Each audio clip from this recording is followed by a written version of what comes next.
Hello, hello. I'm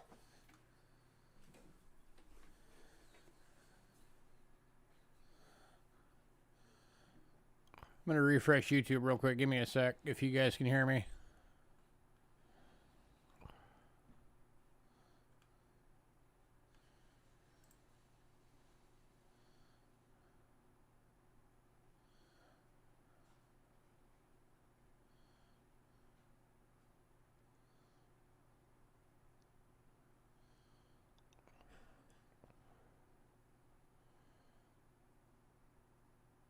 Hey, now I can see everything. Can you guys hear me okay?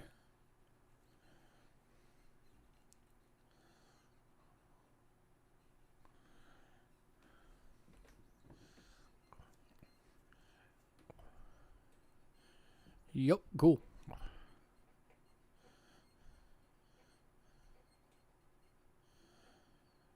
All right. Hey, Jason. Hey, Silver. Hey, Tim. See, we got Silver Stinger, B&K Golden Coins. Welcome. Silver Scorpion. That's a new name. Welcome. Carl's Coins. Welcome. Bill Betts. Welcome. Welcome, Cindy.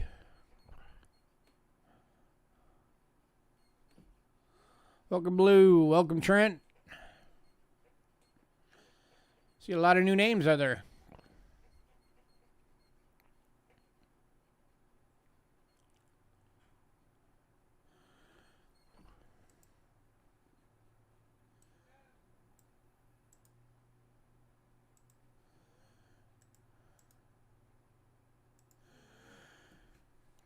All right, for anybody on Facebook, here's our Facebook link.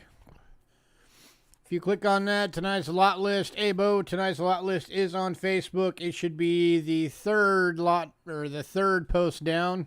So you can go see everything we got going tonight.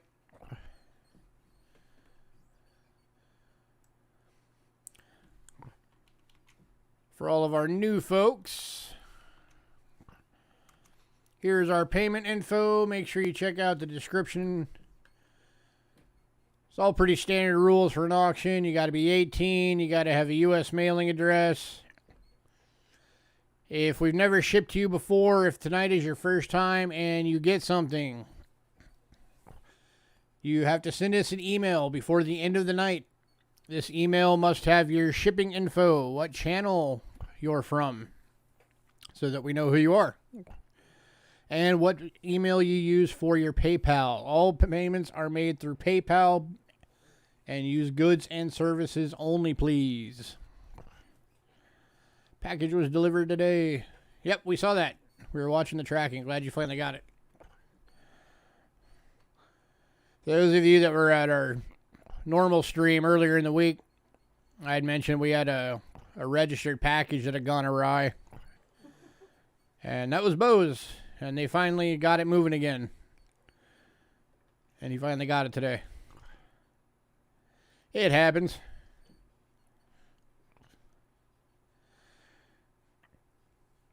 All right, for anybody who's new, we do our normal coin sales. We don't usually do auctions. Tonight isn't actually an auction.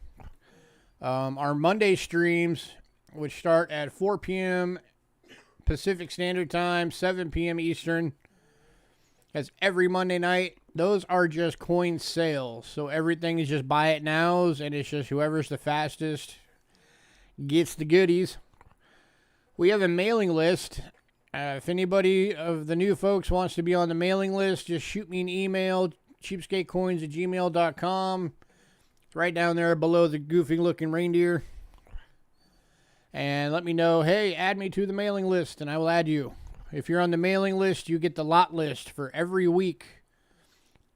Usually between 2 and 4 days before each sale. And that gives you the ability to do pre-sales. So as soon as you get the email, you can look through it, see what you want. Shoot me an email and say, hey, I want to bend these right now. Just like on the show, the email is first come, first serve. So make sure that you look at it quick and get your... Pre-sales have to be paid before the stream. I was about to get to that. And all pre-sales do have to be paid for immediately. So keep that in mind. I think that's it. So how was everybody? Now that we've gotten through all that weirdness, did everybody have a good Thanksgiving? I hope so. We pretty much just caught up on sleep. But I slept too long, so now I've been awake since yesterday. So yay me.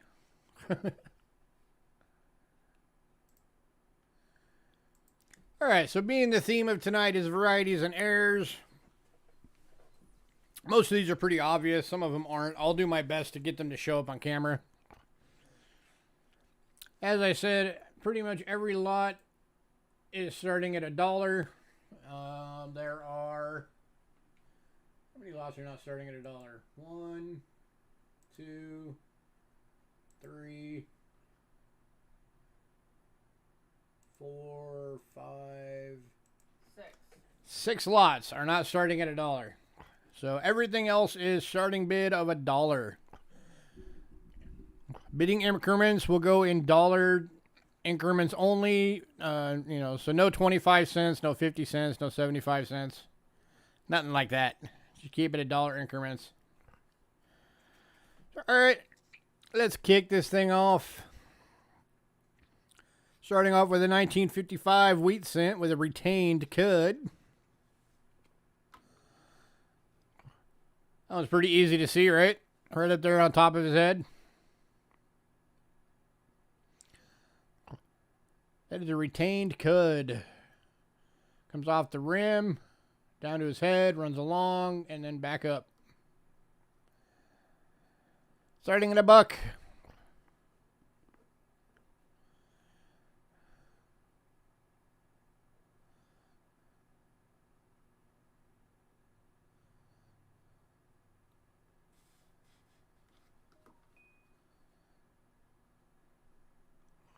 And I'm trying to remember where the lamination error was. I think it might have been up there with it. Yeah. It is. It's by his head.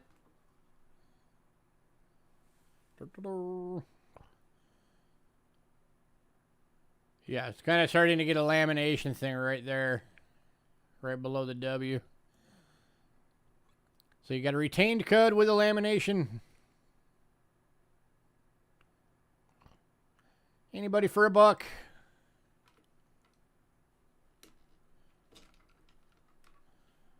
Just think, if you're the only bidder, you get this thing for $1.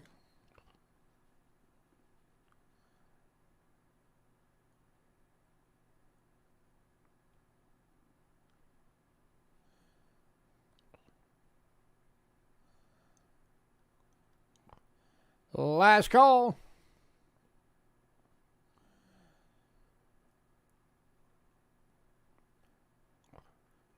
Our bill bids came in first at $1. Anybody for $2?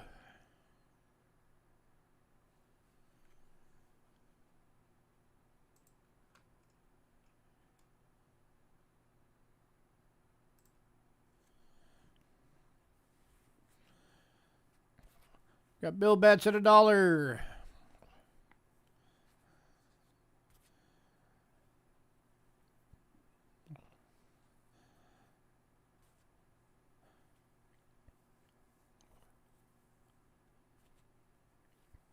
Last call.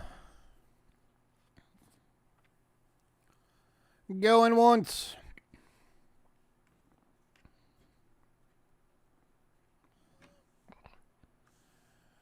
Going twice.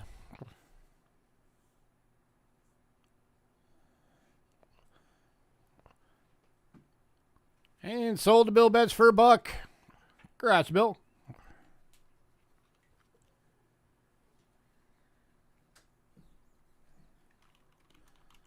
Bill bets for $1.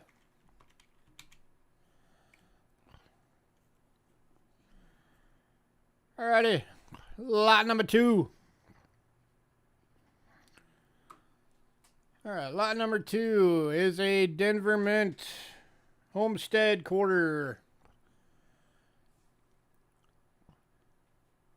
This is one of them that's got the DDR on the reverse. So what you're looking at on these You're looking in the window frame. And thank you for fixing my typo. If you can see my pointer, all of this mesh right here isn't supposed to be there. That's the pattern from the wood doubled into the window frame. So that is a known DDR. And this one's opening at $1.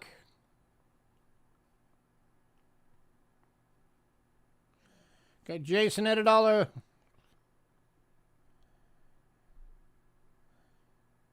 And this thing's in pretty good shape too. Bo at $2.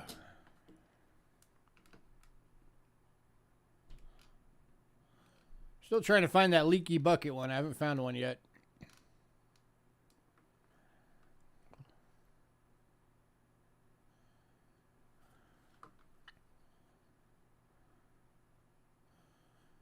Jason's out.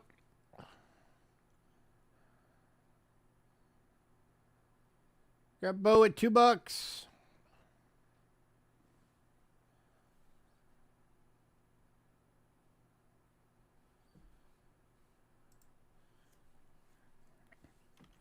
Going once.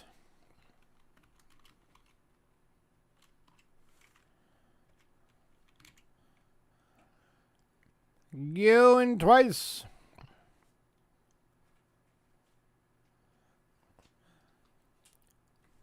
And sold to Bo for $2. Yeah, Randy, there's another variation of it where it's got the doubling in the entire frame all the way around and the top little window frame too.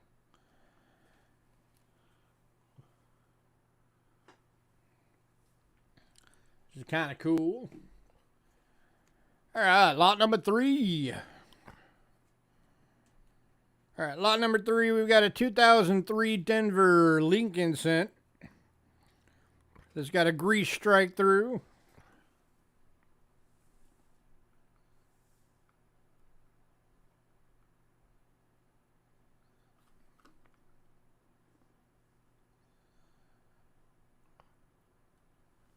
Which I'm going to have to zoom in on.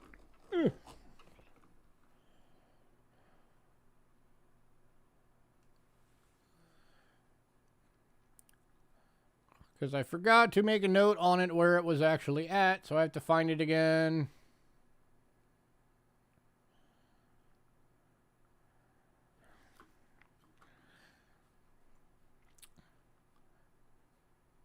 You gotta love being prepared, right? I will find it. It's on here somewhere.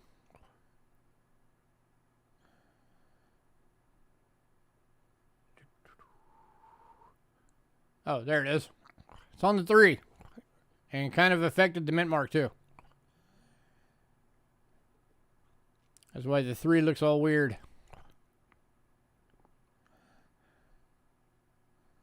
So that is a grease strike through. What happens on that one is they put grease on them. And the grease sometimes will fill up the impressions in the die so it won't strike properly. So anybody interested in that one for $1?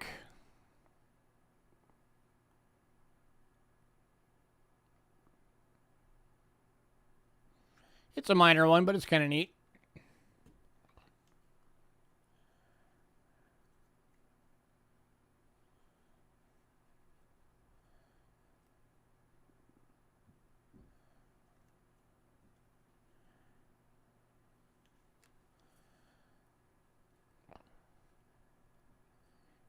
Anybody? Oh, by the way, for everybody on the mailing list, Monday's list is out, so make sure you go check it out. Because lots are already starting to go on it.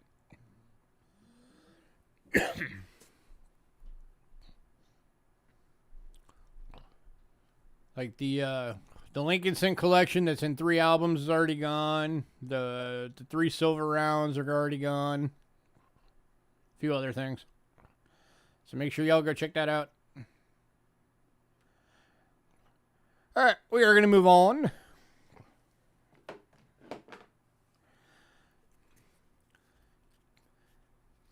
Next up, we got the first foreign coin.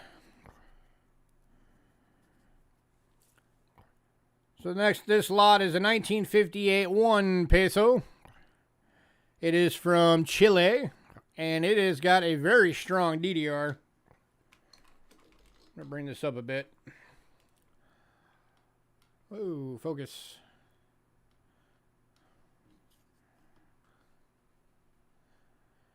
Check that out.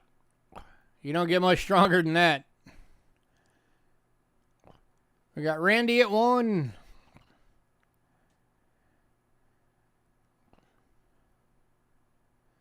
Yeah, that is a very, very strong DDR. Jason at 2. Looking for $3.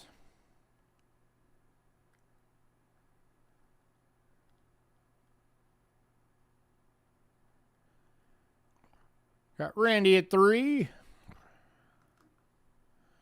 Here's Robbers. República de Chile. Jason at 4.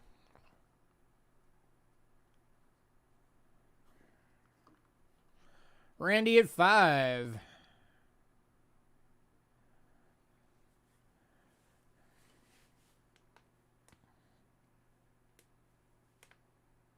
And you can see it in Uno and Peso.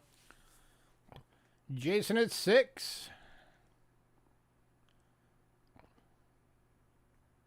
Randy at 10. Coming in strong. Randy wants it.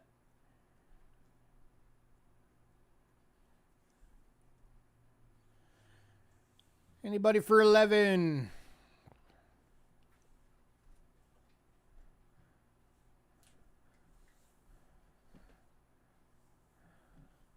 Jason's out. Randy high bidder at 10. Anybody at 11?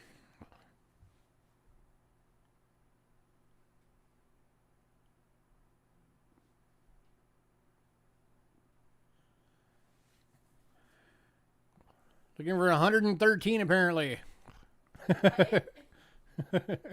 Cindy wants this thing to go for 113 bucks.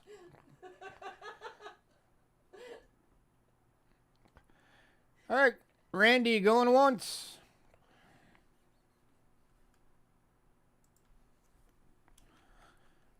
Going twice.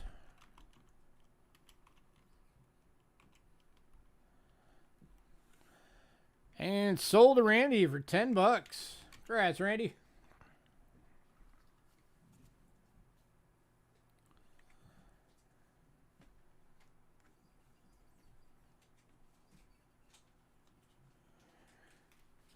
All right, next lot is a brilliant uncirculated 1998 Philadelphia Kennedy half dollar with an obverse die crack. This thing is gorgeous just by itself. You got a die crack going from the bust all the way to the rim. Kicking off at $1. This thing's probably worth $3-4 bucks just for the condition it's in.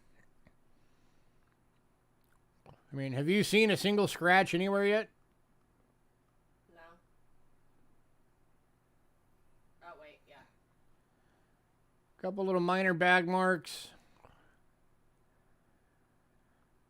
Bill Betts at Got Bill Betts at 1. Looking for 2. That was a nice clean die crack right there. All the way to the edge.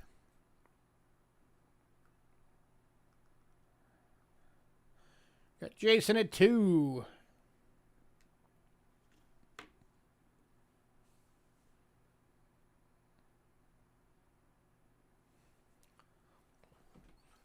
I realized I forgot my glasses. Gotta put on my specs. Huzzah, now I can see the list. I don't have to keep doing this.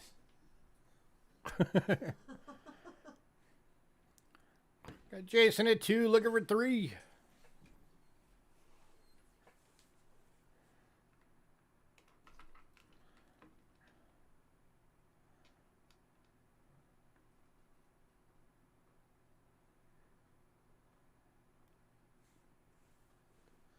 Last call.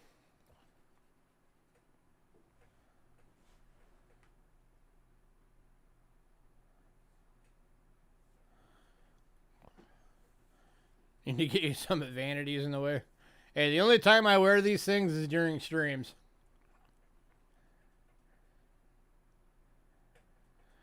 All right, got Jason at 2 going once.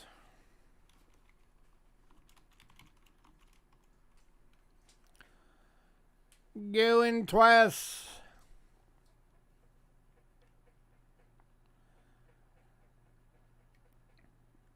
And sold.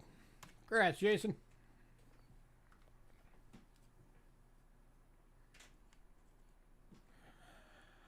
All right, next up, we got another one. Except this one is a 2003 Denver. It is an NISC. Brilliant uncirculated. And this one, the die crack is right there running from the 3 to the edge.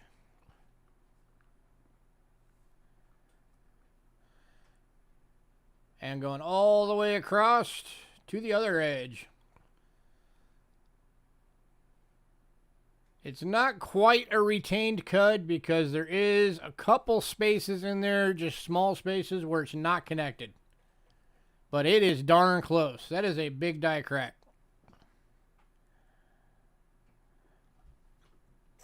Kicking off at $1.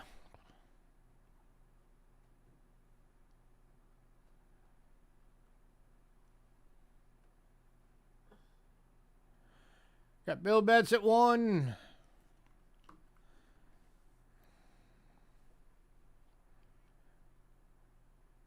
Another beautiful Kennedy. Jason at 2.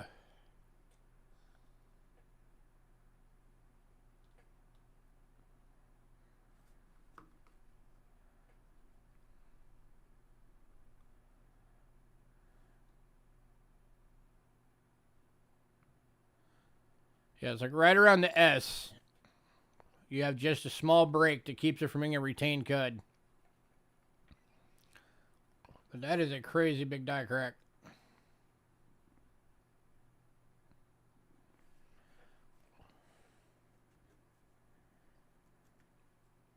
Got Jason at 2, looking for 3.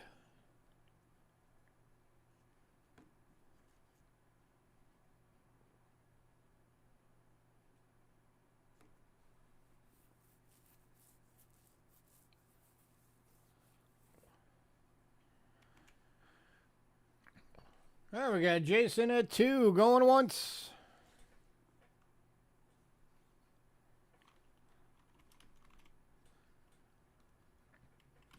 Going twice.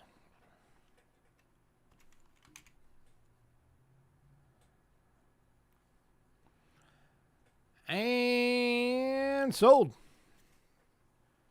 Congrats, sir.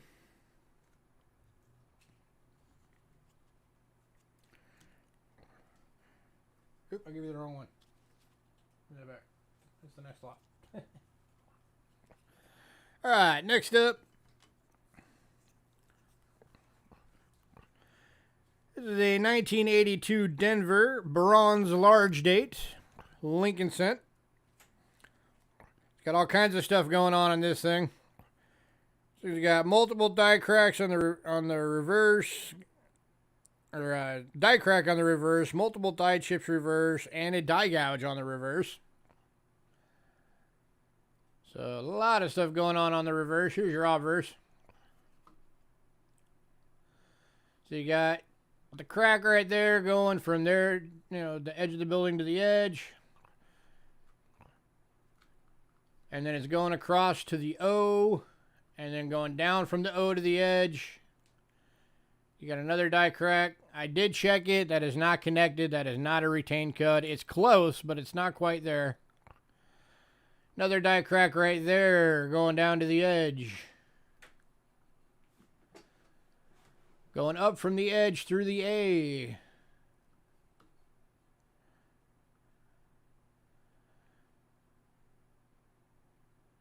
So all kinds of die cracks on this thing.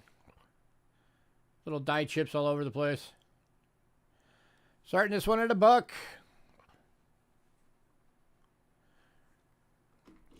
Let me show these a little closer.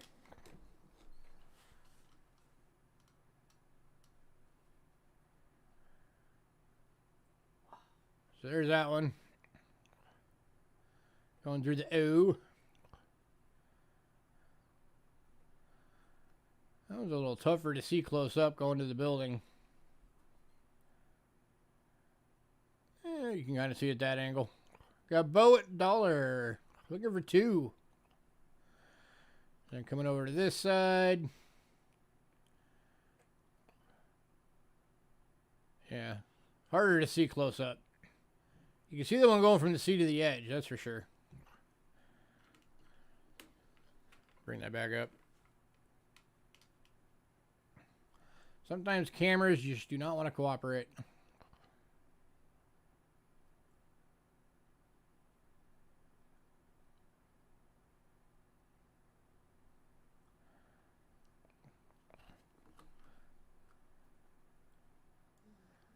We're going to go take Bo. Yeah, I can't talk. Bo Palmer at $1 going once.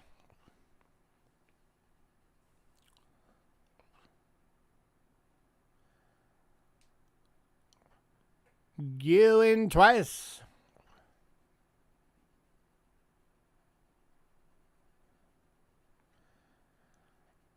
And sold. Congrats, Bo.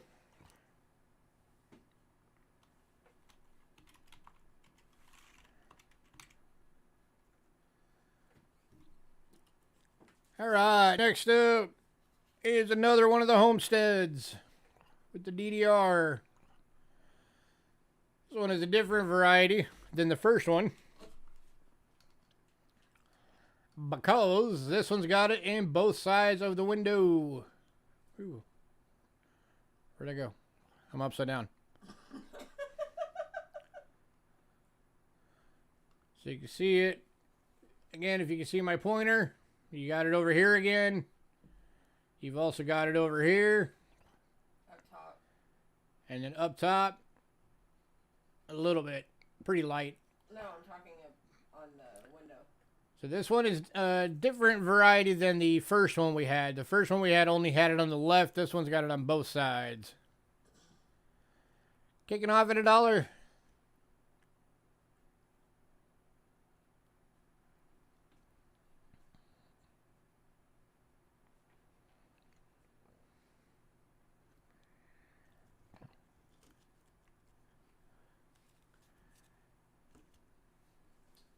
Got Bo at $1. Anybody for 2?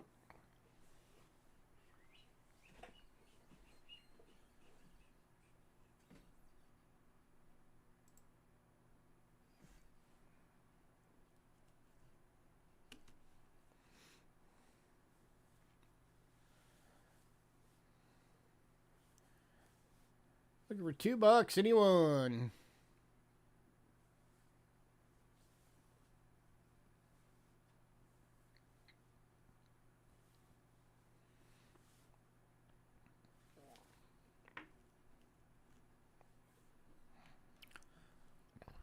Last call.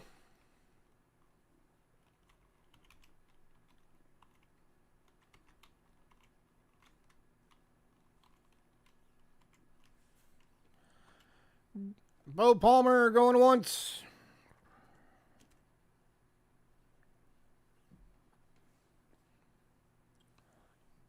Going twice.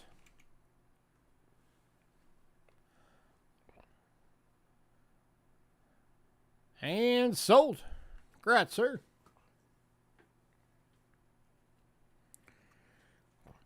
All right, next one. This one's another one of the minor ones, but it's cool for people that like to collect them. This is the 1960 Denver small date Lincoln cent. It's got a big old die chip. Gives it the third leg in the R in Liberty.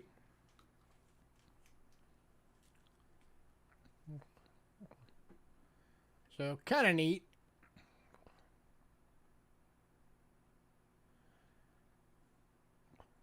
Anybody interested in a 3-legged R? Looking for $1.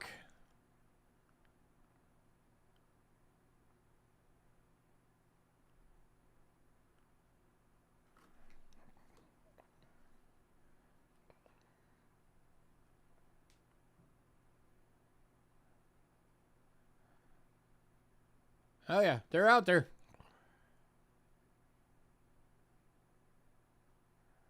How you doing, Roadrunner?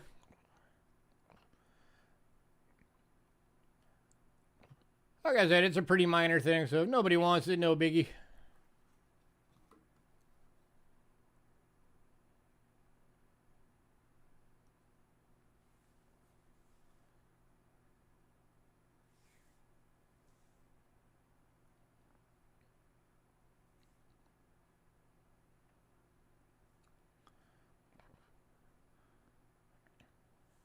Randy says, what the heck, I'll take it for a buck.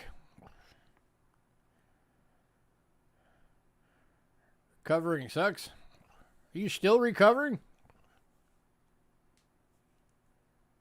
Or are you recovering from something else now?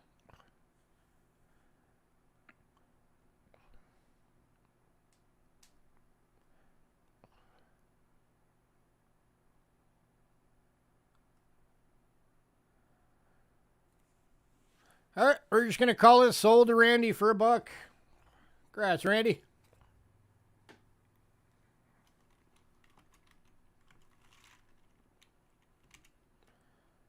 From more sick, you got sick again? Yeah. All right, second foreign of the evening. I'm going to switch to the overhead on this one. All right, this is actually an error coin, guys. This is a mint error. 1959, 10 centimes from Spain.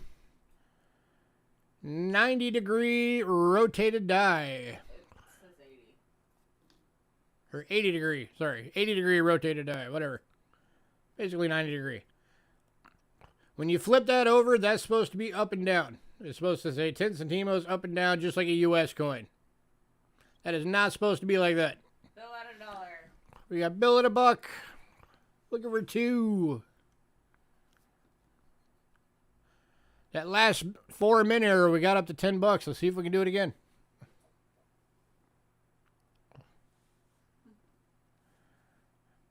Rotated die mint error from Spain.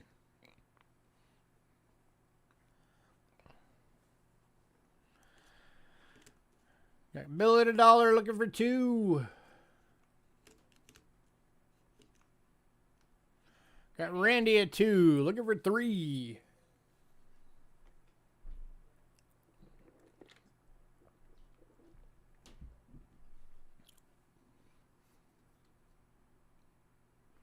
Move the pointer. It's not in the way.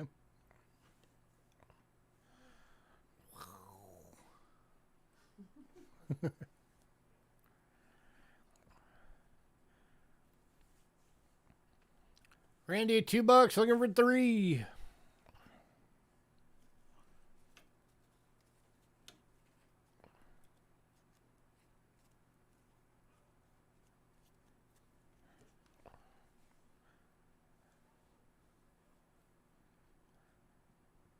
How many more times you guys are going to come across this thing in your life?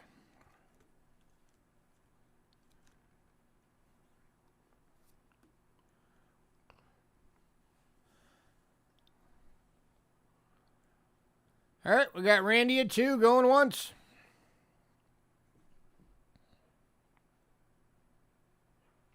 I can tell you we've gone through a ton of Spain, and this is the only one we found. Going twice.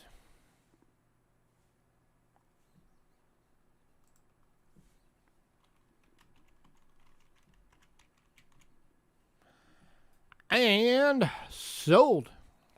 Congrats, Randy. Nice little minnow that you got there for $2. All right, first silver coin of the evening. And the first one that doesn't start at a buck. This one is going to start at $5. This is the 1926 Denver Standing Liberty Quarter. 90% silver. It's got a die crack obverse between R and T and Liberty. Kicking off at $5. Let me get this thing under the scope so you can see the die crack.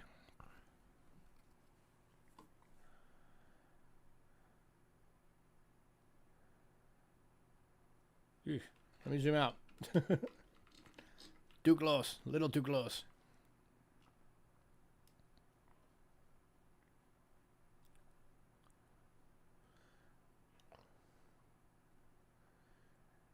All right, you're not looking at the up and down scratch. That line is a scratch. What you're looking at is this line right here. The horizontal line. That's a die crack.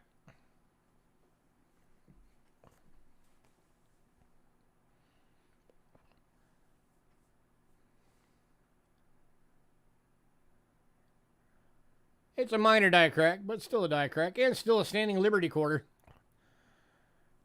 Got Jason at 5. For anybody who's not familiar with these, there's your mint mark on these right there. Caddy corner from the 1 and the date. Got Bo at 6.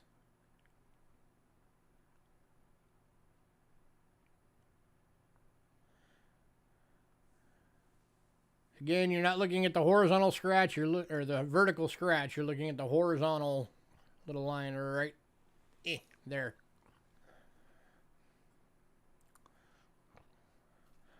I haven't showed you the reverse yet. Here's the reverse. Got Bo at 6, looking for 7. Jason's out. Oh yeah, same here. I love the standing Liberty quarters.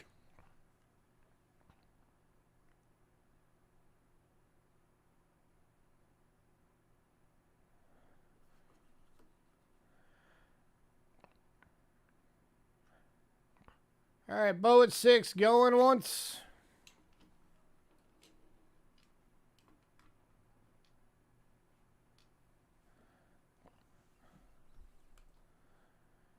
Going twice.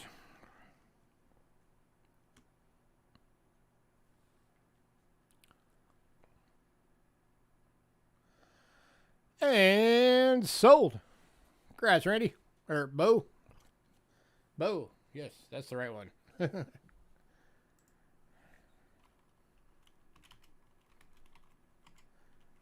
right, the next one, you guys are going to think I'm nuts starting at a buck. But I'm starting it at a buck. This is the 1953 Washington quarter. San Francisco mint. BK Cold. And it's got a die chip in the mint mark. And BK's already jumping in at 6.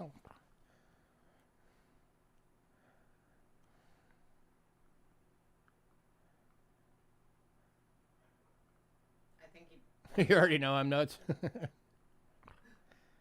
Black Friday, man. Gotta get the cheaps. Got BK Golden Coins at 6. Looking for 7.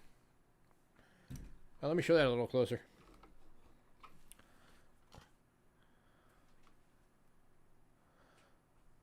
So, there you go. Nice little die chip sitting right in the S.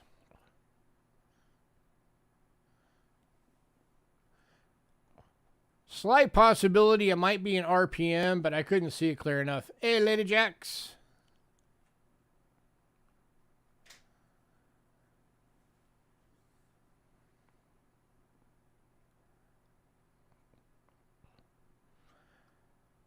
BK Gold at 6. Last call. Yeah, it could be an RPM. I'm not sure. But it's definitely got a die chip in it.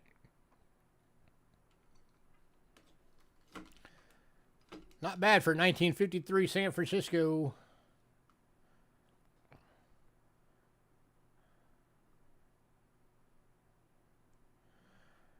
All right. BK Gold going once.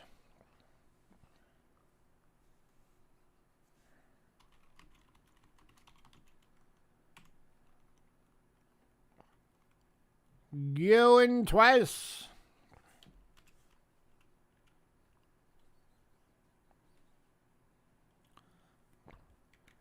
And sold. Congrats, sir.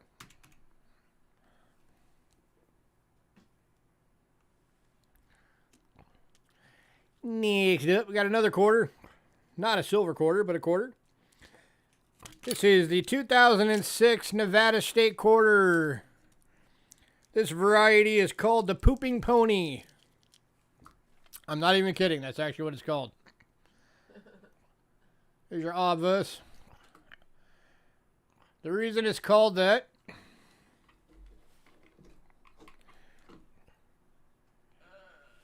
is because... let me find it. There it is. Because of that big old die chip between the legs. That is a gigantic die chip. And that's why it's called the Pooping Pony. Got Jason at $1. Looking for 2. I think it's almost closer to a third leg, personally, but call it a 5-legged horse. I guess Pooping Pony's funnier. Yeah, so if anybody not familiar with the Nevada State Quarter, if you can see my pointer again, that line is not supposed to be there. None of that is supposed to be there.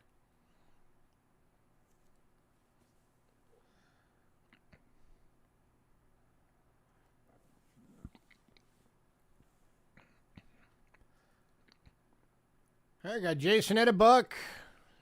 Gonna go last call.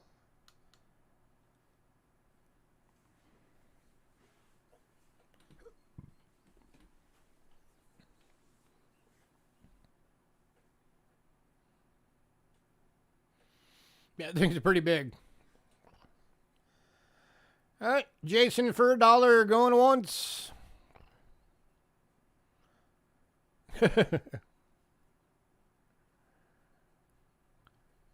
Going twice.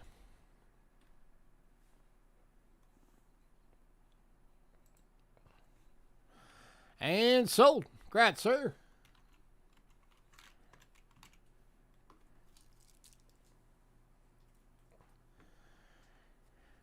Next up, another state quarter.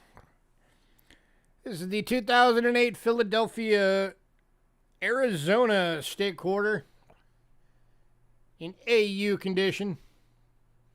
And this is the extra cactus leaf variety. This is the half leaf variety.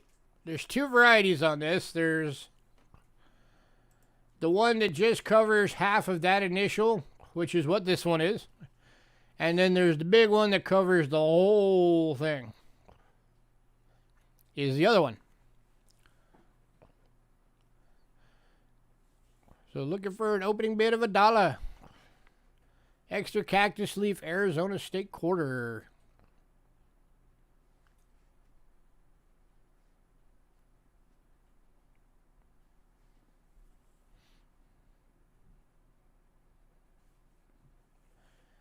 Any takers? And you get a die chip in the 8 to boot. Yeah. All right, there. So you got double die chip on this one. Got Jason at 1. Looking for 2. Is there a bird in the cactus variety? I think so, but I've never seen one.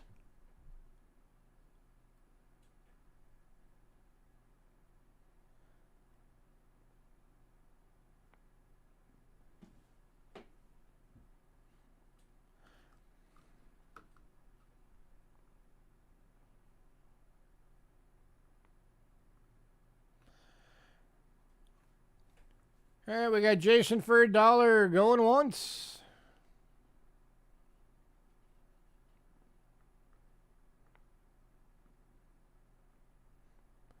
I know the Connecticut one has the bird nest one. Going twice.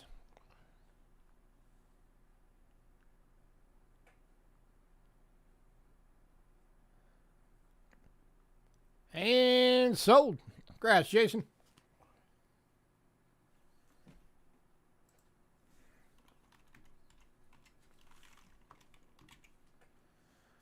All right, next up. is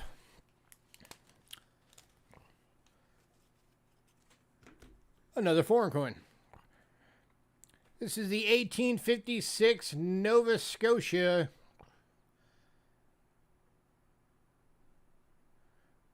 repunch date. Half-cent bank token from Canada. This one's starting at $5. That is an RPD right there.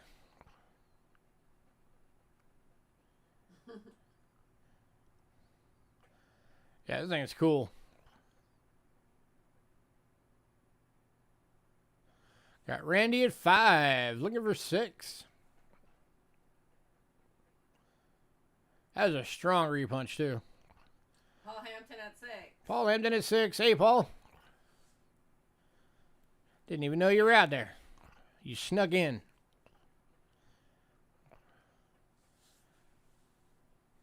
Paul beat you to the 6, Jason. We got Paul at 6, looking for 7.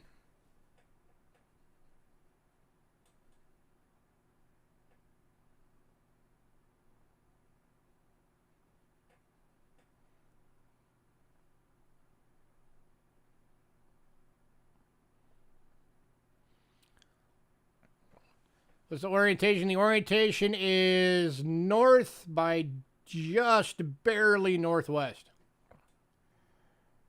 Hi, Aunt.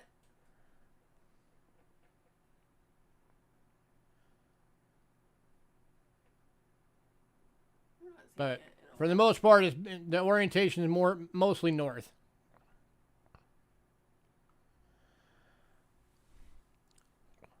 All right, last call. We got Paul Hampton, high bidder at 6, looking for 7. 1856 Canadian half-cent baked token. Repunch date. Nova Scotia. Oh, I never showed the reverse. I should throw you guys the reverse. Here's the reverse. Half penny token. Nova Scotia.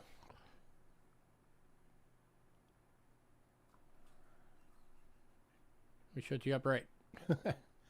Jason at 7. Looking for 8.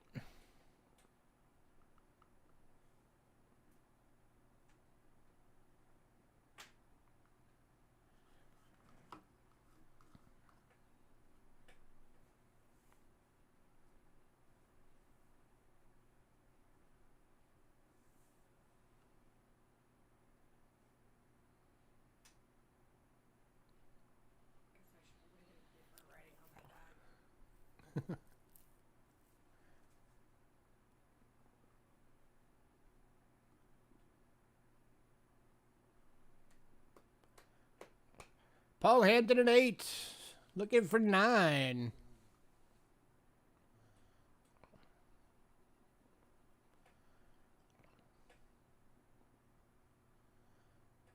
On that 6, it almost looks like a triple repunch date. Because you got the... Let me get my pointer on there again. You got the repunch right here, but then you also got the 6 dip down here and here.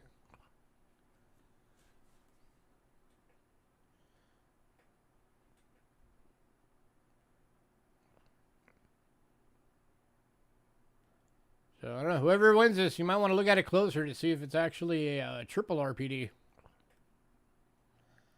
It might be. Hey, blended whiskey. High bidder, Paul Hampton at $8. Looking for 9. Getting a steal, too.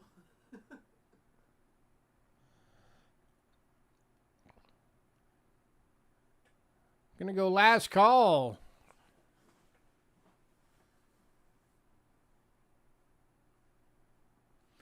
That's nothing on the D right there. That's just some machine doubling. Some die wear.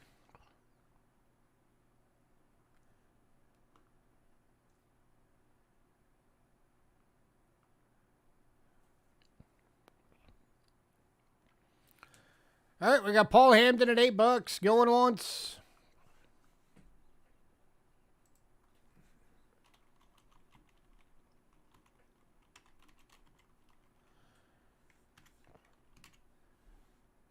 Going twice.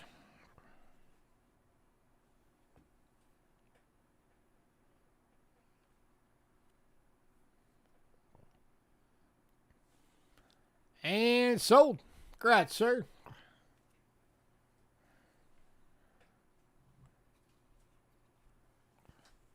There's a very cool coin coming at you.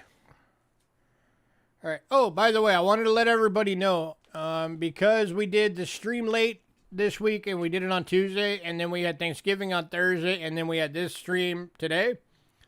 We decided to go ahead and do all the shipping next week. So anybody who has packages, they're still here and they're still open. So all of this stuff can get added to your current packages. I wanted to make sure to let everybody know that. All right, next up, 1963 Denver. And packages won't be going out till Wednesday. Yeah, packages won't be going out till Wednesday. This is a double cracked skull on a BU red. So you got one crack right there, right across the forehead. And then another one going up.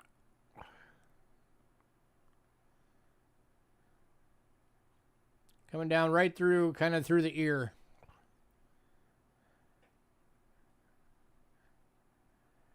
He's got quite the busted skull going on. Looking for $1. Opening bid. Major cracked skull action going on here.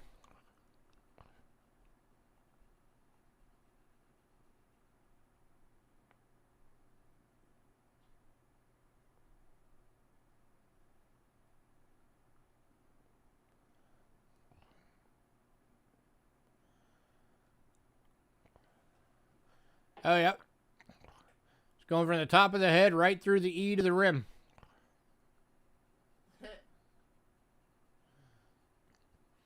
It's got all kinds of stuff going on. Somebody throw down $1 bid on this puppy. Spiked head. I know, right? Where's spiked head die crack when you need him? And it's got a little bit of woody going on the obverse too, or on the reverse. So a bit of woody action going on as well. Jason at $1. Jason's at $1. Looking for 2. Some of my hair. So some woody action on the reverse. Bunch of die cracks on the obverse. Skull's all busted up. Maybe you're further out of view here. All you're getting is close-ups.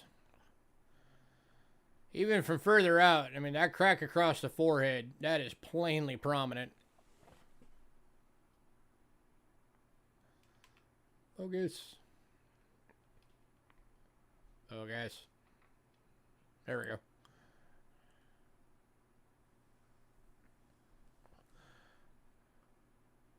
Almost looks like there might be something going along the jawline, too. Not sure, though. Major head trauma.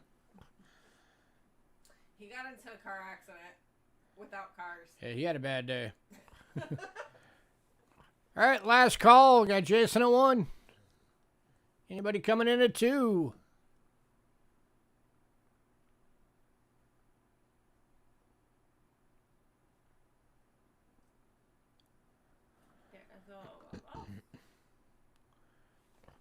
All right, we got Jason at 1, going once.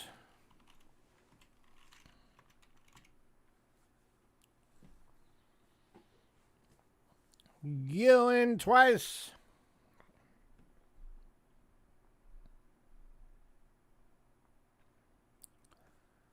And sold. Congrats, sir.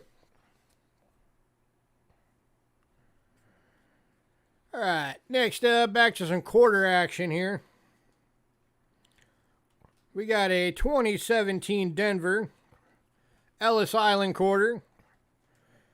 It's a BU quarter, and it's got a major strike through, obverse and reverse. I'm not sure which one will show it better on the camera, but you can definitely see there all of that. That's a strike through. That is not supposed to look like that.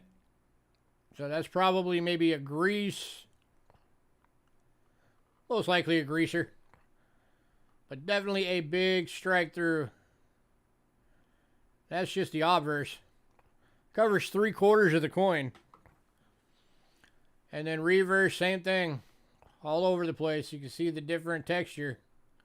All through there. Not so bad on the reverse.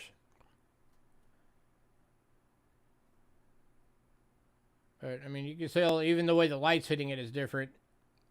Different shade. Kicking off for $1. So 3/4 of the obverse is struck through grease. Most likely grease. I guess it could have been like a really thin piece of paper, but I don't know where that would have come from in the mint for it to get in there. So probably a greaser.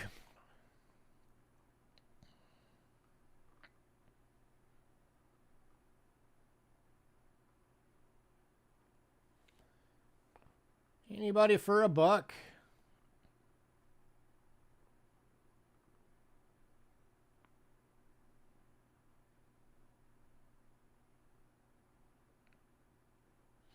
Got Randy for $1.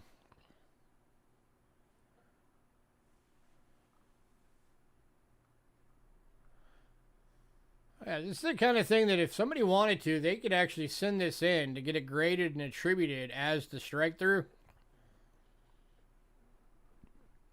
And you never know what it might go for at a big auction. So for the people that don't have it. Who knows?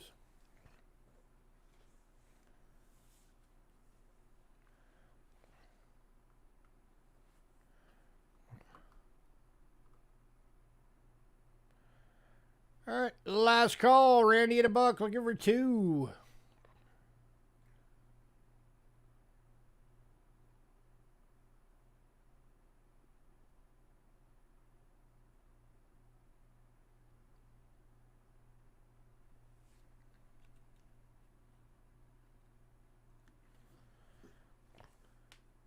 All right, Randy going once.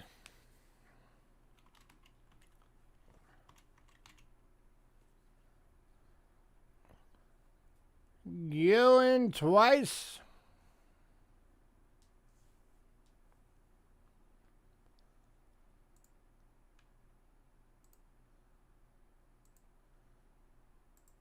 And sold. Congrats, Randy.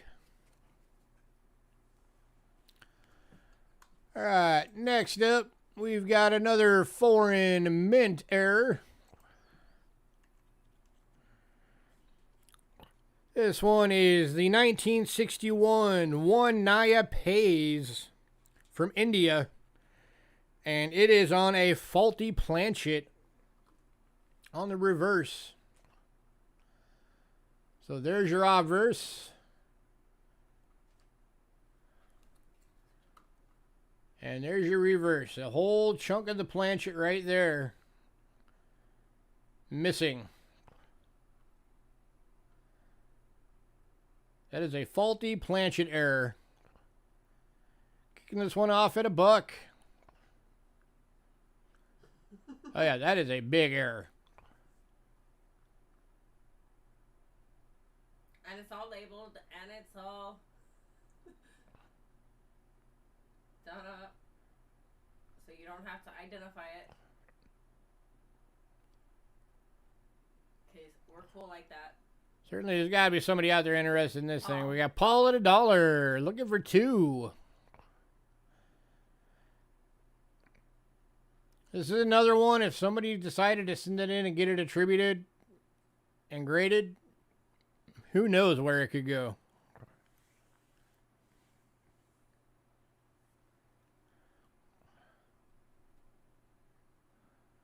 I mean, look at that. Look how big of a chunk of that planchet is missing. That is crazy.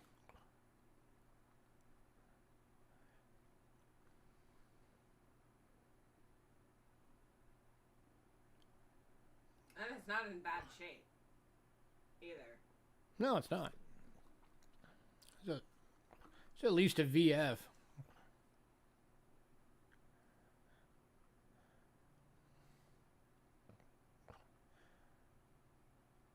You guys gonna let Paul snag this thing for $1?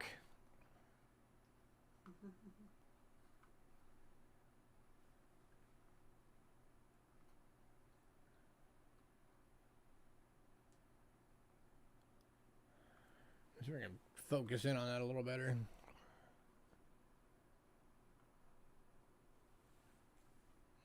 Yeah, that's a bit better. That way you can see the layers.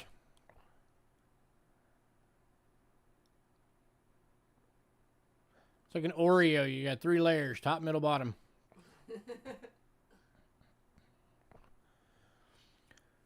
All right. Got Paul Hampton at 1, going once.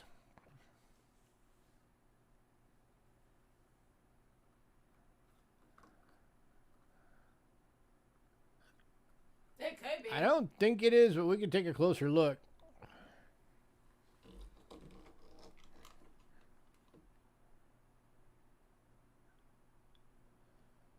Yeah, that's a die crack.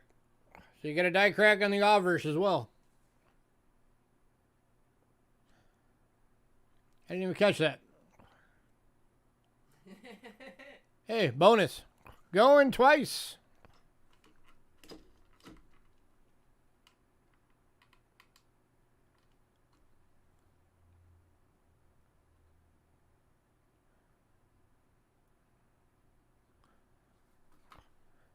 And sold.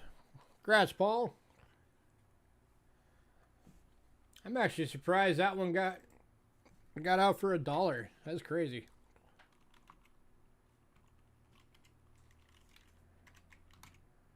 All right, next up, 1966 Philadelphia Lincoln Cent. Full obverse strike through BU red. Check that sucker out, guys.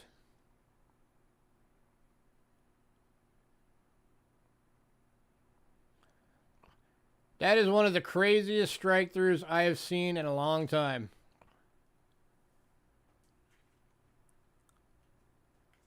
Got Bo at 1. Looking for 2. There's your reverse. Not much going on. Got Paul Hampton at 2. Looking for 3. Yeah, that is Bo at 3. That is a clean coin, guys. Got Bo at 3. Looking for 4.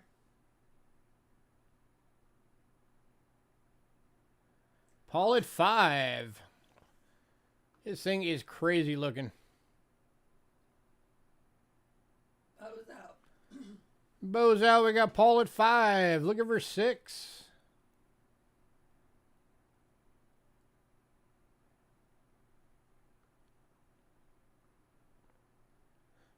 Hi, Ramon. Hey, Ramon. We are looking at a 1966 insane strike through Lincoln Cent BU red. Probably one of the strongest strike throughs I've ever seen. We're at $5 right now, looking for 6.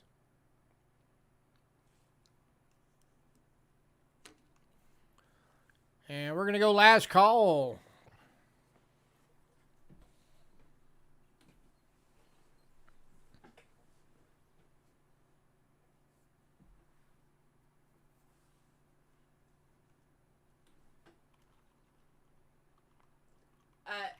Nope. Nope, we got Ramon at 6. Looking for 7.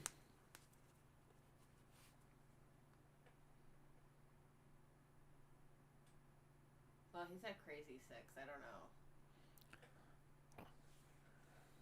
Paul at 7. Looking for 8.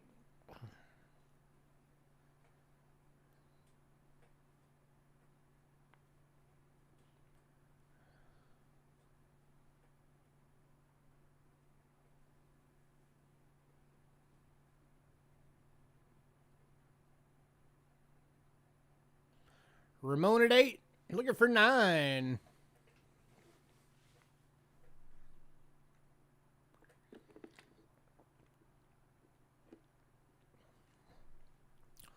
Paul jumping up at 10. Looking for 11.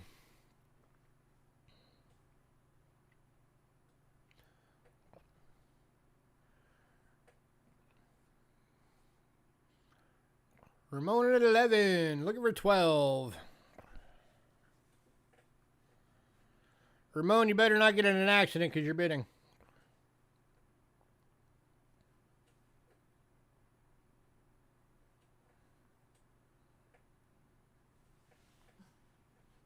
I do not condone texting and driving.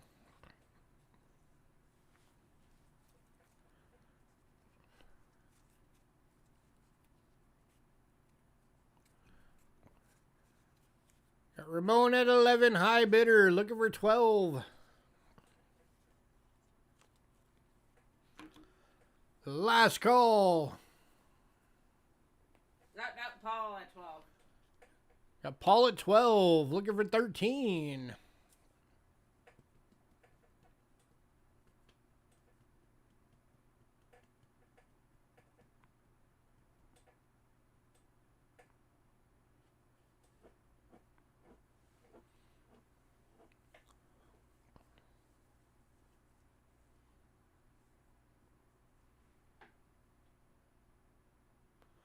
Struck through suffocating in a plastic bag. Ramon at 13, looking for 14. Kinda looks like it.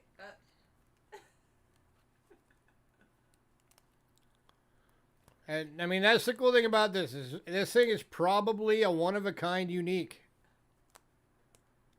Which is why I said, I mean, if somebody says this thing and gets it attributed and puts it in a big auction, who knows how high this thing could go. You can see somebody pay in the hundreds for this thing. You never know. Paul Hampton, 15. Paul at 15.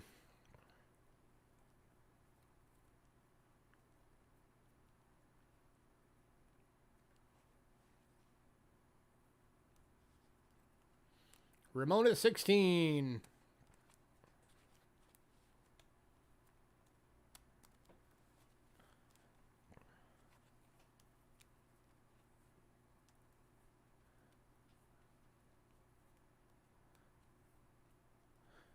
Paul at 20.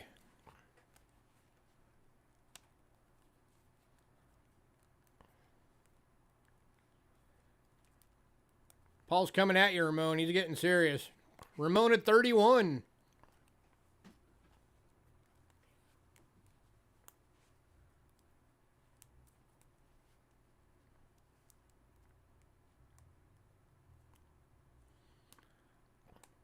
Paul, Ramon is testing your resolve.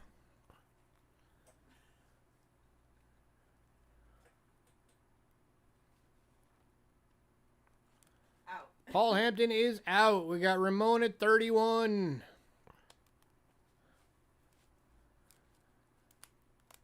I'm going to guess nobody's going to bid higher than that, so we are going to go sold to Ramon at 31 bucks. Congrats, Ramon. That is a freaking cool coin.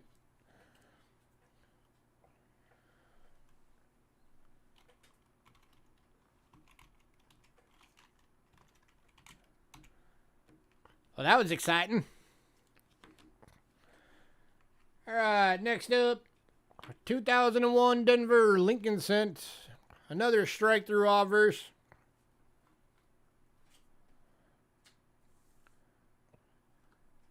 That's these lines there. This line up here. This weirdness up here. That is all from a strike through. I know you're probably asking, is that just scratches? And I thought the same thing until I looked at it a lot closer, and no, those are not scratches. Those are up, not down.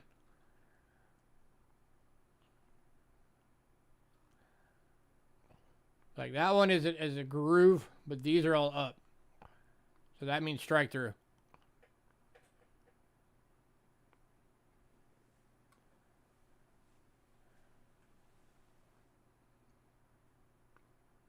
Looking for a Donna.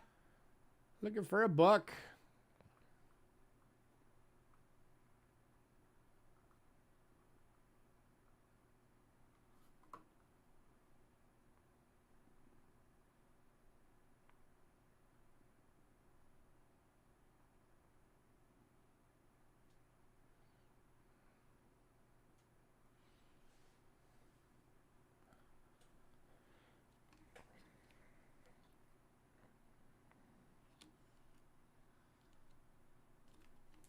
Paul Hampton at $1. A Paul at a buck.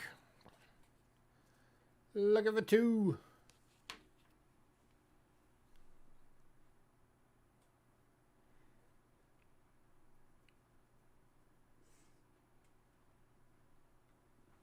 Show the obverse. This is the obverse. Reverse. Sorry. I just did. Did you? Yeah. I don't remember you doing it. Okay. All right, we're going to go ahead and go last call. Paul Hampton at 1. Going once.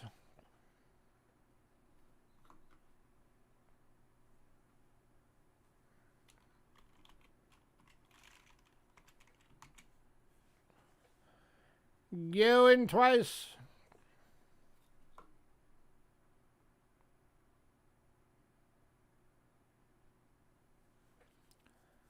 And sold. Grass ball.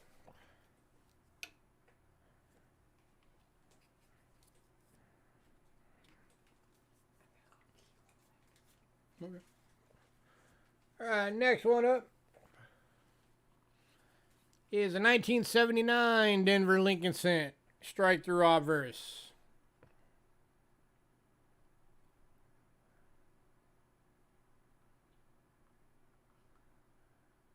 Which I gotta find again.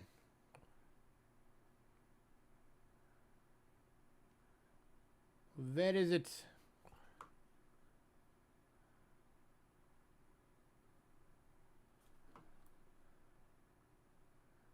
That'd be an oogly coin. Hang on, I'm trying to figure out where it was.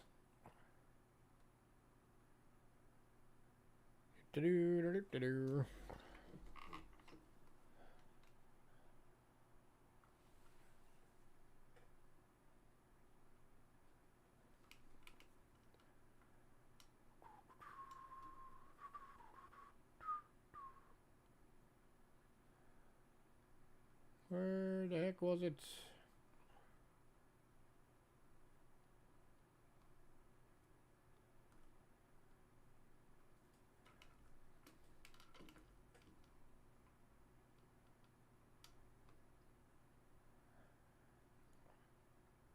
Alright, I can't figure out what I was looking at, so we're going to skip this one. Moving on. Alright, so we're going to move on to the 1963 Lincoln Cent grease strike through obverse and reverse.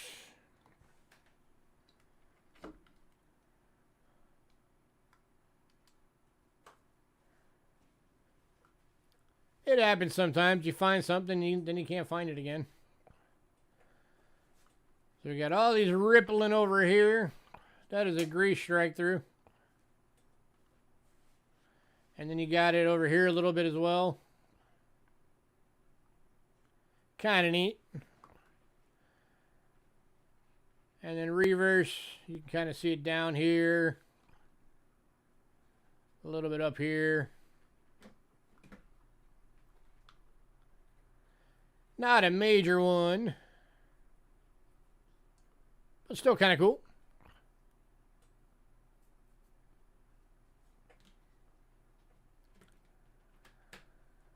Yeah, that's one of the downsides of going through YouTube. No, it's having cash, but not bank or PayPal. Looking for a buck, anyone? Glad you're here to watch, though. You still have the fun of seeing a lot of cool stuff.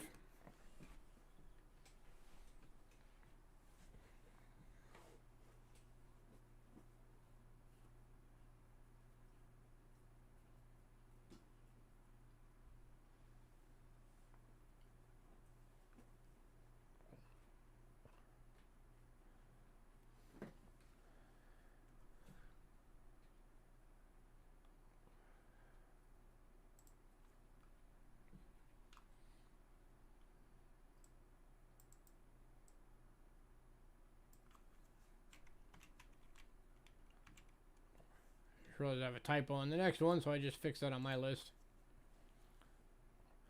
Alright, we'll go ahead and move on. Nobody wants it. Alright, our next one. This one's already worth a little bit of money just because of what it is. It's a 2017 Philadelphia. So, of course, the only year that's got the mint mark on it. But you've also got the lamb error right there where it already peeled off and fell off. And right there. It's a brilliant uncirculated coin.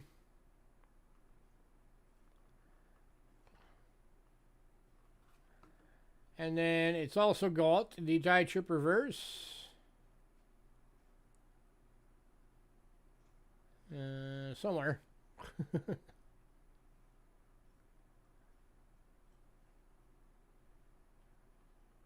Oh, there it is. It's on the corner of the shield. You can just barely make it out. But that's not the important one anyway. The important one is the lamb error. Right there.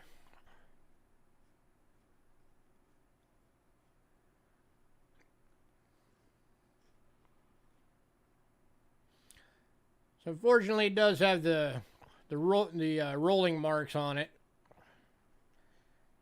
But that's still worth $1 or $2 all day long.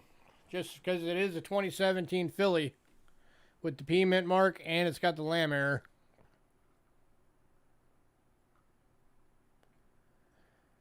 Starting off at $1.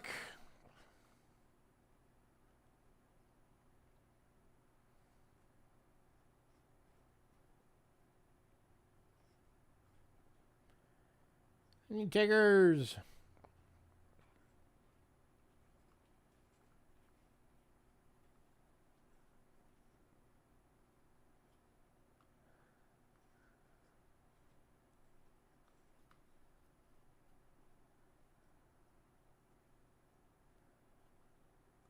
Wow, nobody wants this, huh?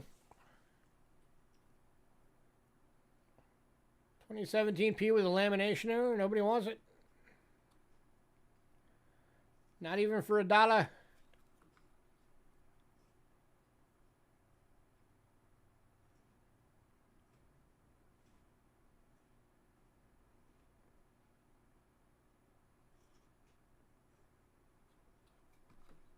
All right, move it on.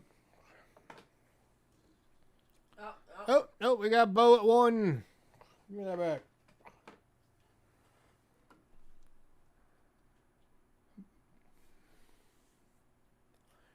All right, so we got Bo at 1 going once.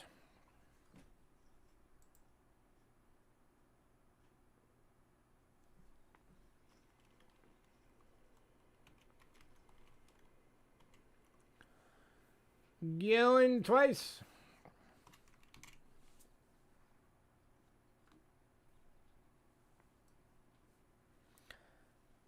And sold. Congrats, Bo.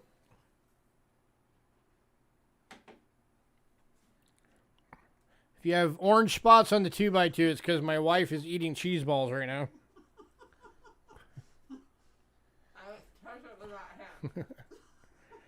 All right, next up, we got another Kennedy half-dollar BU. 1996 Philadelphia. It's another one that's got that cool die crack from the bust all the way to the rim. Starting off at $1.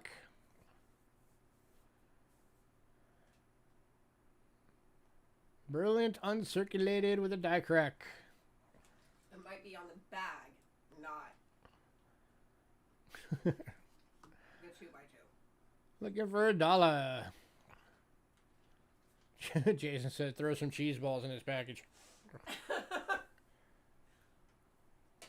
They'll be all crushed by the time it gets to you. Yeah, they'd be kind of stale by the time they got there. Got Jason at $1. Looking for 2.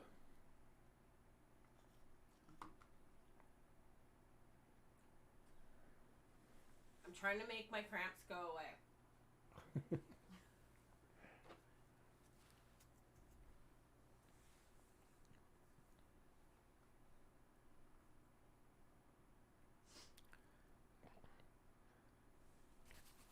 Got Jason at 1, looking for 2. Bo at 2, looking for 3.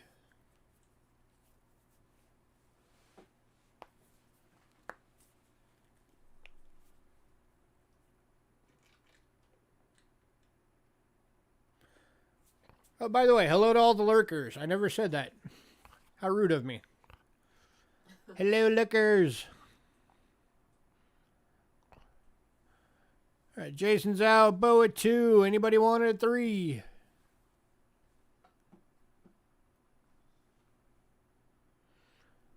And just a reminder to everybody, come check out our normal coin sales every Monday. You just have to be fast with Ben. Yeah, you just got to be fast because our Monday coin sales are buy it nows every week.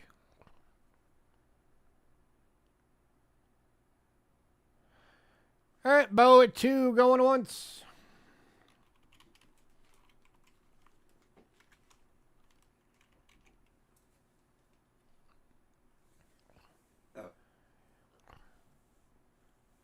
Going 957 times. Cindy's like, what? And sold. Congrats, Bo.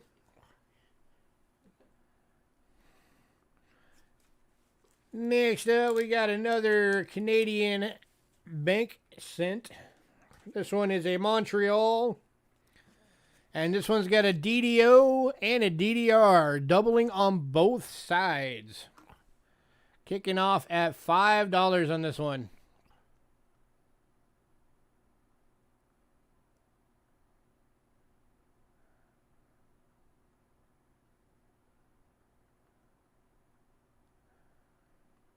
And I'm going to have to zoom in.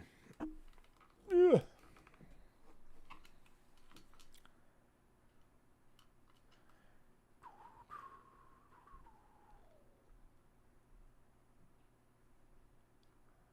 Because I got to find the offers doubling so that you can see it. Because I don't remember which side it was on.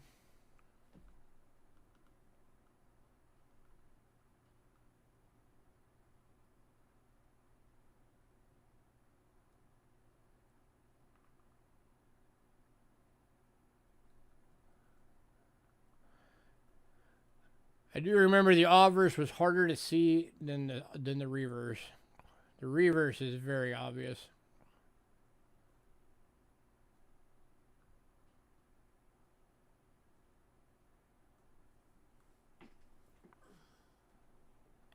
I should have labeled on it where it was.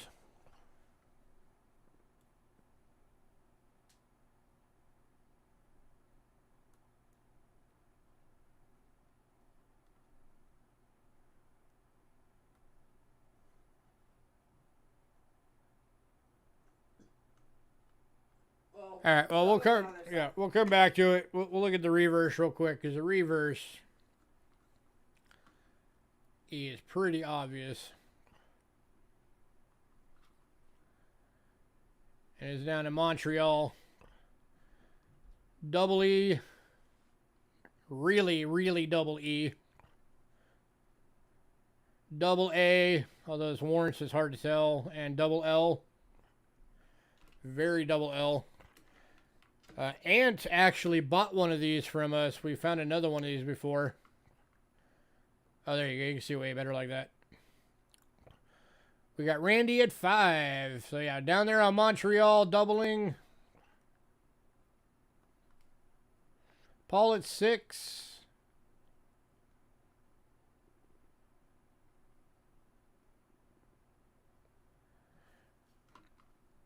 Now, if I could just find the freaking obverse. Oh, there it is. It's the eye. Right there, if you can see on the eye. I was too zoomed in. That's what it was. That right there, that's a doubled eye. You can just barely see another serif of an R.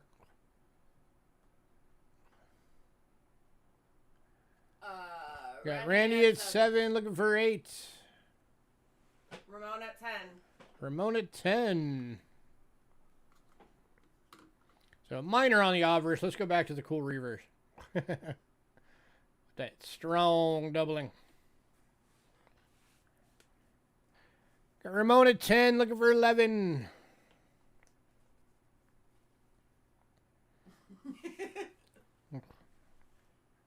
Ramon's got the bug eyes saying, come at me, bro.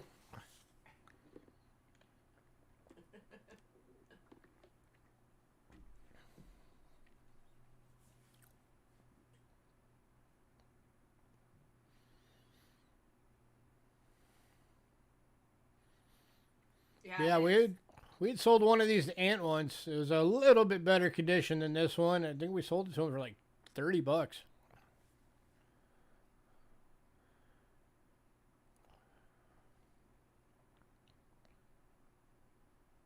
Cindy says I remember. All right. Ramon at 10, last call.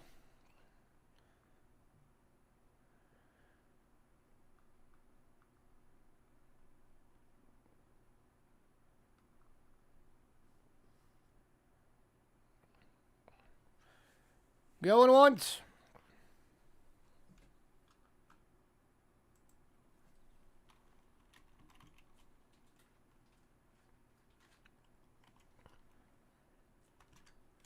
Going twice.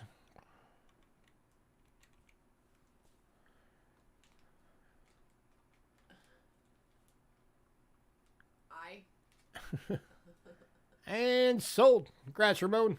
Yeah, I is in like the letter I. Oh. Not like an eyeball, like the letter I. In agriculture, I think. Yeah. Yeah. Right there.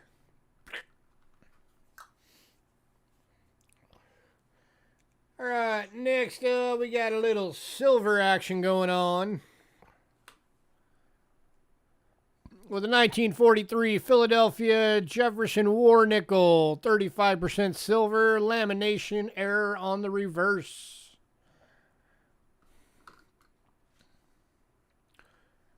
Can you see it?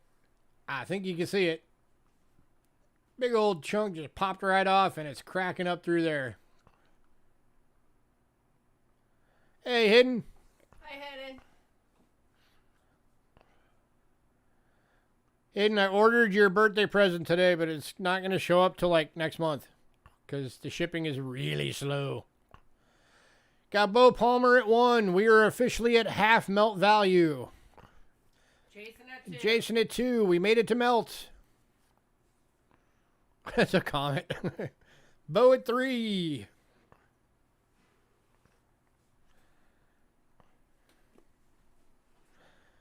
Looking for 4.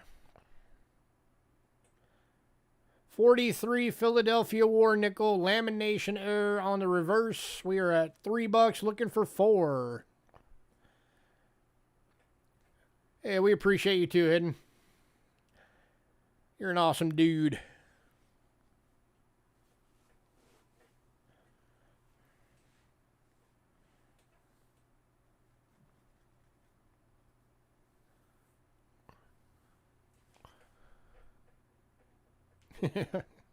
It's fine. All right, Bo Palmer at 3, looking for 4. Last call.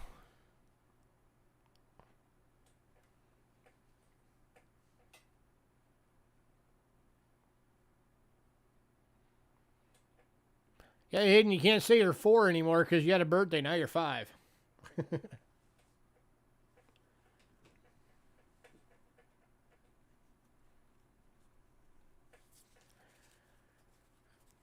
All right, Bo at 3, going once.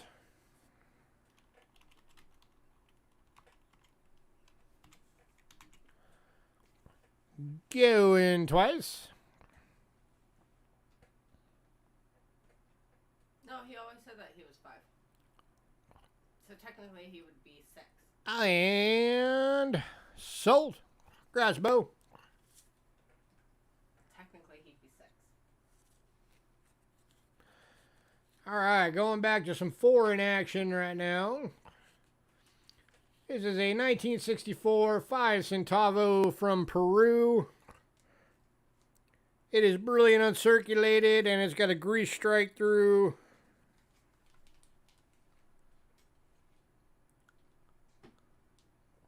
Somewhere. I didn't write if it was the obverse or reverse. It's the obverse, right up there. So that's why all that lettering is stupid weak. Is because that's where the grease strike through. Hidden at $1. Hidden at $1.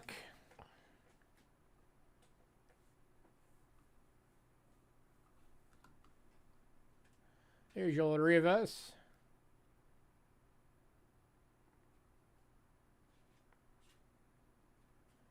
Hidden says, it's mine. You will not touch the precious.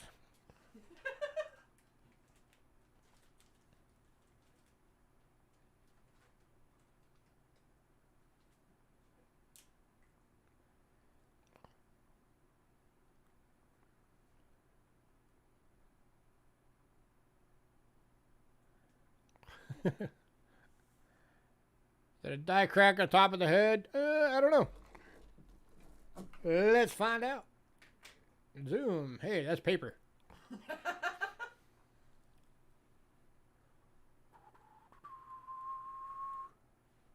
looks like a scratch.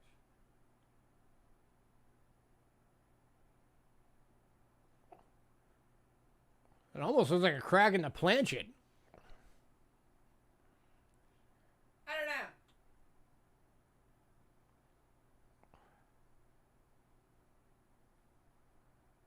Yeah, that's a crack of some type.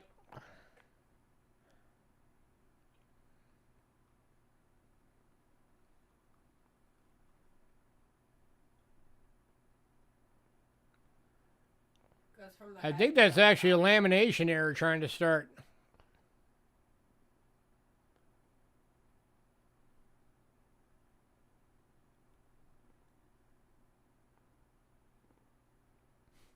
Yeah, Hidden, I think everybody's just going to let you have it.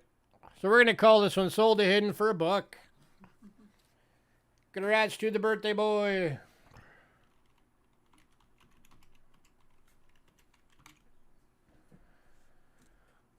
All right.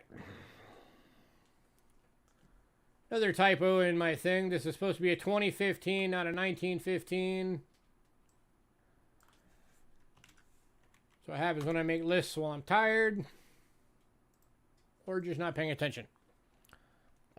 So this is a 2015 Roosevelt dime. Brilliant uncirculated with a strike through, greasy. Way too close. Well, actually, you can see it really good right there. Check out that weirdness going on in the motto. That is some crazy strike throughness. Wow. And it goes up. And up. And a hair. Probably mine. Let me zoom out. That's getting a little crazy. But yeah, all that right there is a grease strike through. Making for some weirdness. Brilliant uncirculated to boot. Starting at $1. Looking for $1. And it's on the reverse too. So that's strike through, obverse, and reverse, and full split band. Got bow at $1.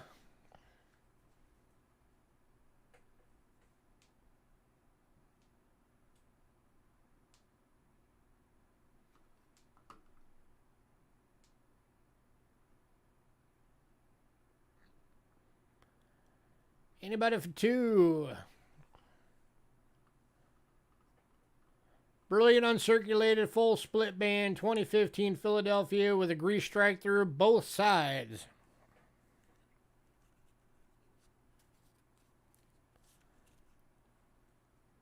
That's a lot to say.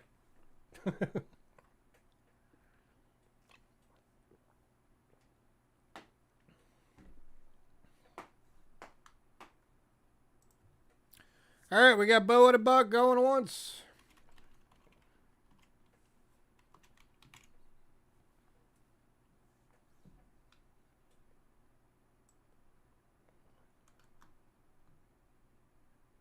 Going twice.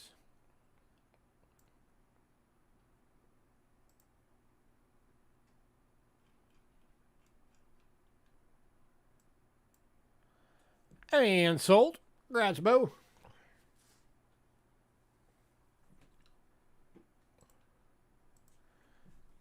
All right. Next up, we got a 1943 Steely Weedy.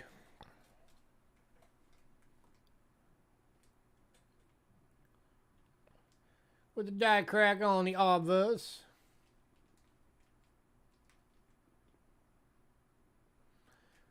Which I didn't mark where it was at, so now I gotta find it.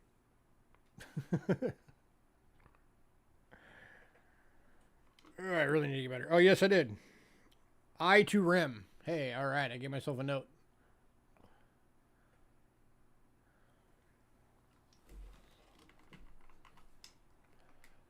Nope.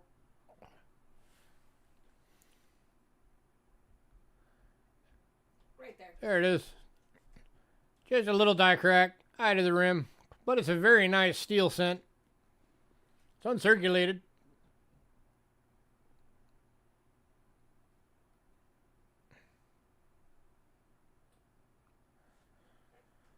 So if you can see my pointer, right there. Boom. Looking for two. Got Bo at 1, looking for 2. Die chip by Lincoln's Eye. Yeah? Yeah. And he's got an eye booger. He's got a die chip eye booger. Let's look at the reverse. Bullet 1, looking for 2. There's your reverse.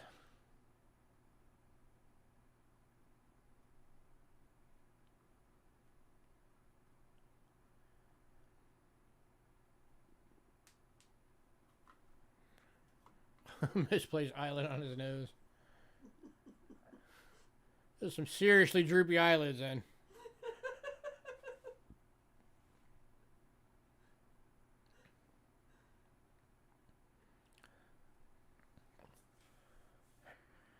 All right, last call. Bo at 1, looking for 2.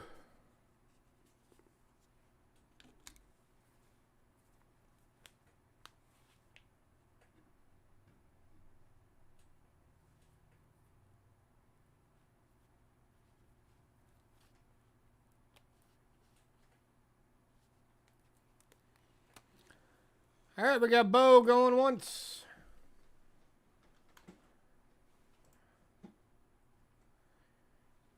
You guys need to quit letting Bo have coins for $1. Going twice.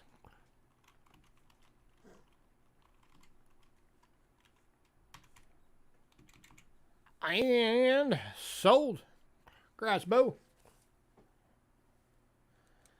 Lot number 30. Here's another wheat cent. This one is a 1941. I need to zoom out. 1941 wheat cent die clash reverse. There's your obverse. Keep an idea of what Lincoln's head looks like. Because when you get to the reverse,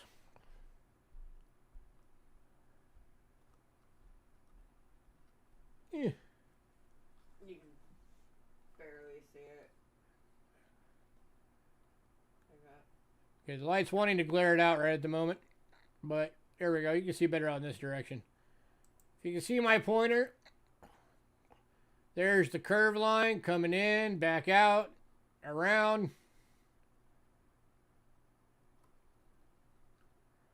And Bo at $1. Got Bo at $1. And then on the other side, here's the other side of his bust right there. So the obverse Lincoln bust is clashed into the reverse.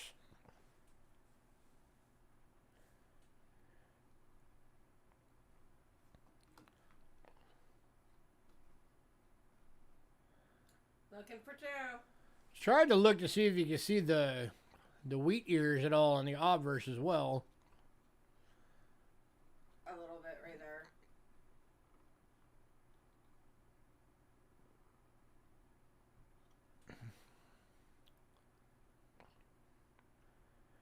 Anybody at $2?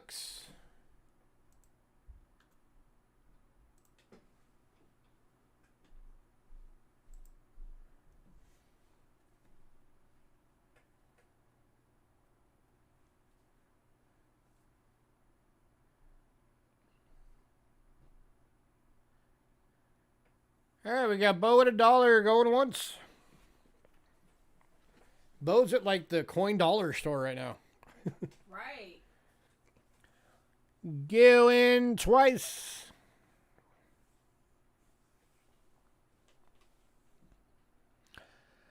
And sold. Congrats, Bo. This is Bo's dollar store for coins.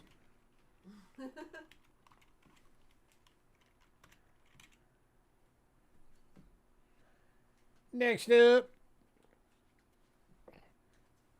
1957 Denver wheat cent. Lamination error on the obverse. Right there on Lincoln's cranium. Starting to peel up. And then a bit up there at the top too. So he's got some flaky scalp going on there. He needs some head and shoulders. Starting off for $1.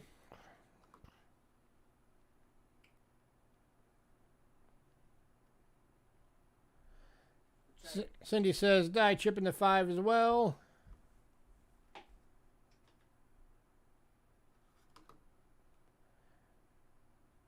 Yep.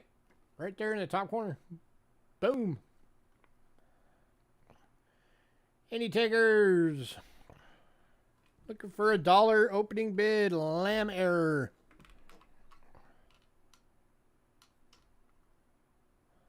Give you a closer look at it.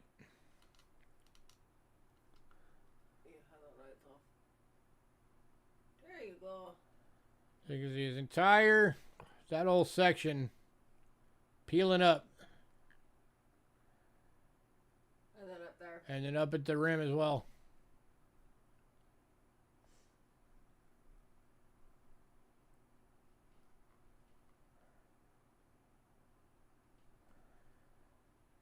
A Bo for $1. Welcome back to the Bo Palmer Coin Dollar Store.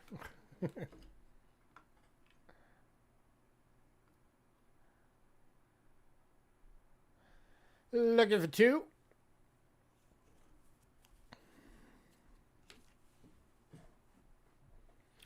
Yeah, he is. He's already got what? 1, 2, 3, 4, 5.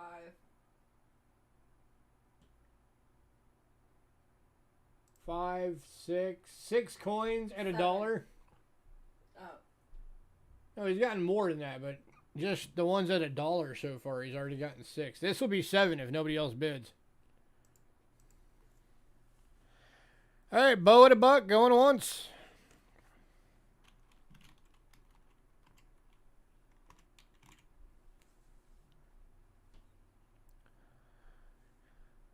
Going twice.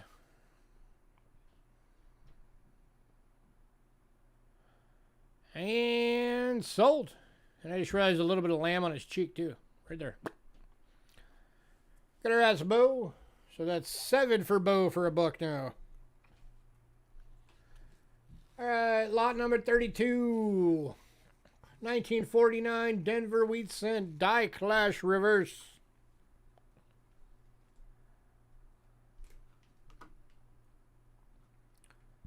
That's another one that's got the imprint of Mr. Lincoln on the reverse. This one's, yeah, this one's stronger than the other one. Right there. Hooks around for the head. You can actually almost make out the beard. That one's definitely stronger. We got Bo at $1. Let's check the front for wheat leaves.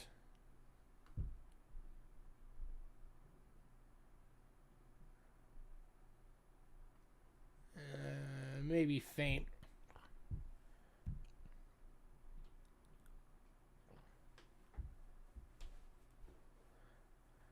Looking for 2. Bo at $1, looking for 2.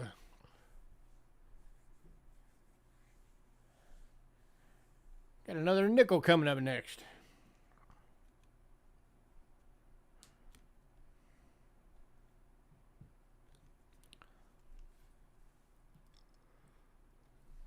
Excuse me.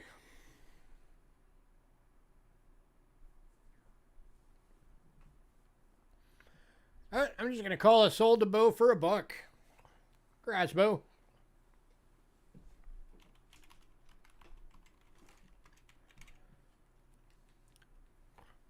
Next up, 2005 Philadelphia American Bison Nickel. Brilliant uncirculated die crack obverse.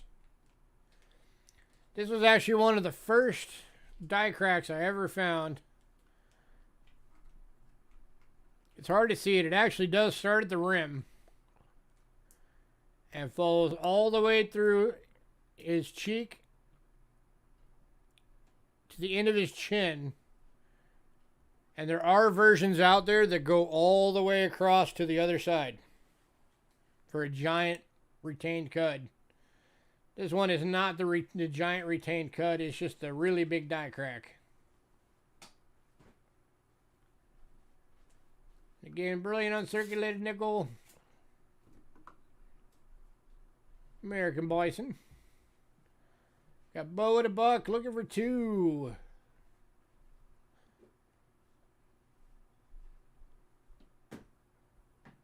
Oh, sorry. Bill Betts at 1, looking for 2.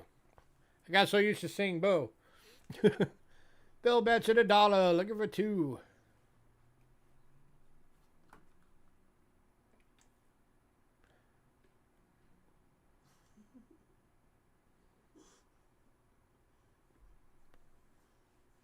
Okay, George.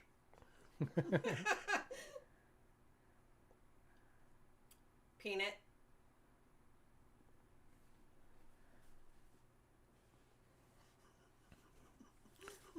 Bill Betts at 1, looking for 2.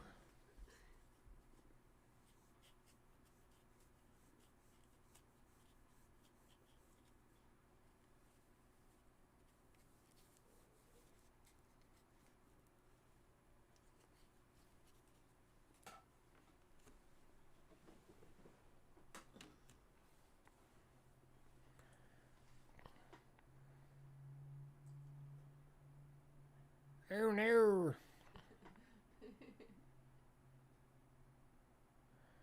All right, I'm going to call a sold to Bill for $1. Congrats, Bill.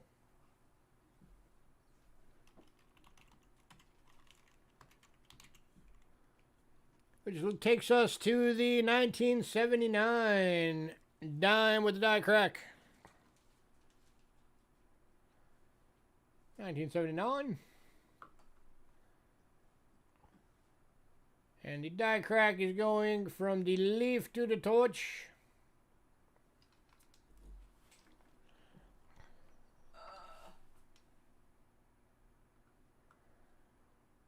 You gotta remember which side of the torch. There it is. You can just make it out. It is faint die crack, but it is a die crack. That is not doubling up there. That is die wear. If you ever see it look like that, that's die wear. There's no splits or rifts. Right there is the crack.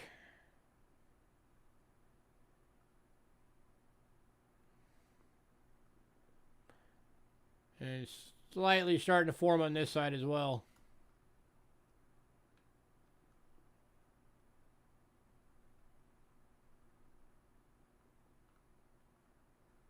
A piece of hair. So we got Bo at $1. So closer look at the obverse.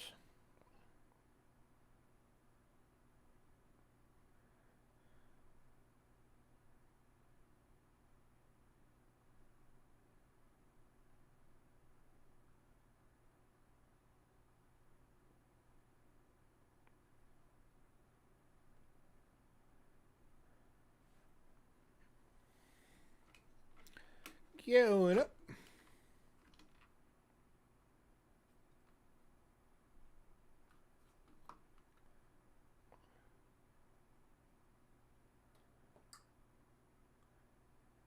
All right, I'm going to call it sold to Bo for $1.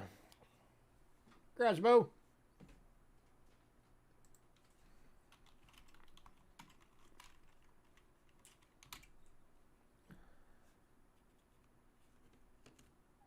All right, next up, 1963 Denver Lincoln Cent die crack offers.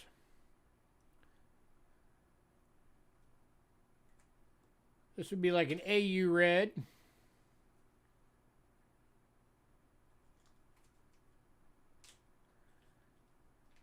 I don't remember where the crack was. From left of rim through Lincoln's face. All right, that should be easy enough. Ooh, too close.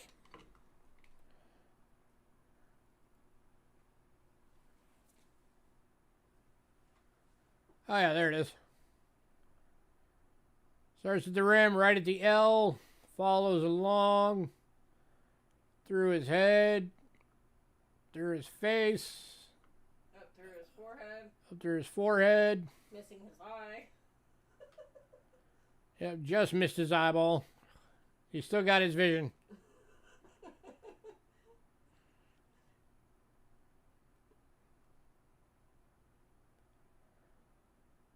Almost looks like there might be a lamination starting right there on his jowl. And Bo at $1. Bo for $1. Looking for $2. This one's got a lot of RPMs. Let's see if this one's got one.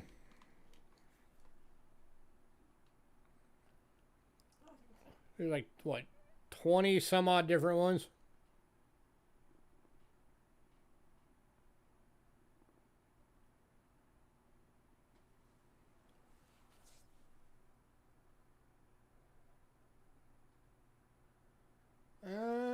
Could be.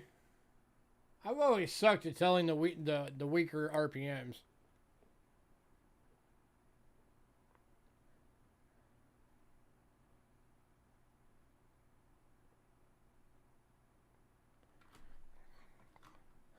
Here's a reverse. Something's with the date.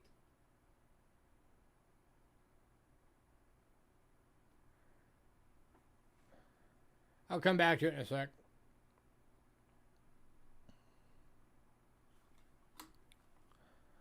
The dates. Talk about that little thing right off the 9.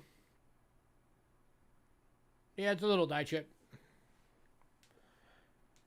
Alright, sold to Bo for $1. Congrats, Bo.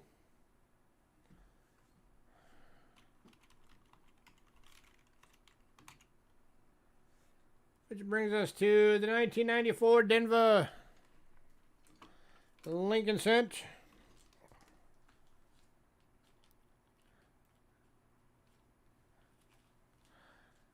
And I've got this one listed as being either a lamination error or a cud.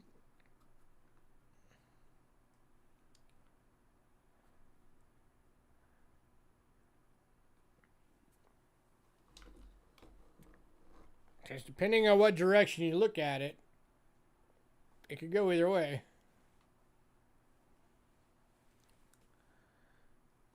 But it's right there. You can see it starts right here. If you see my pointer. Comes down right behind the 4. And if that is a die crack, it does make it back to the rim. So that would be a retained cut if that's a giant die crack.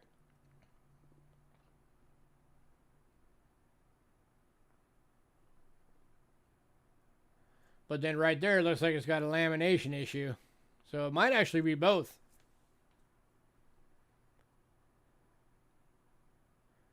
Might be a retained cut with a lamination issue. But starting at $1. Bo at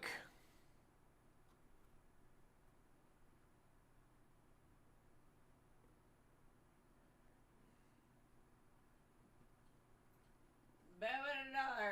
Looking for $2. Yep, Bo at $1 looking for $2.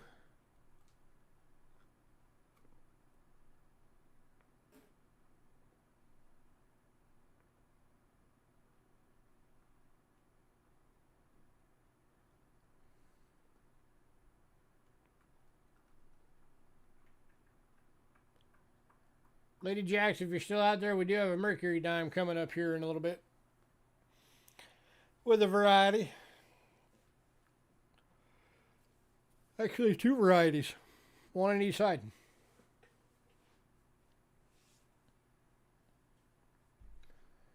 And some more silver beyond that.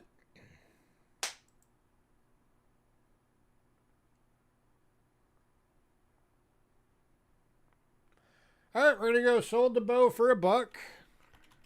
Grass bow.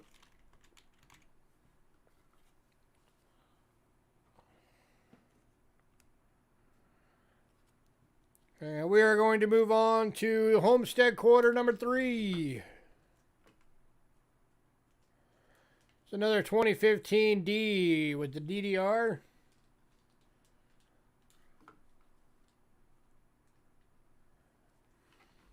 Starting at $1. Just like the last 2, this one is BU. And you can see there it's got the doubling in both sides of the window frame.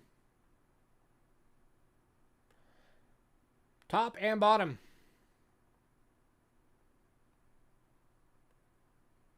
So that one is the full scale double die.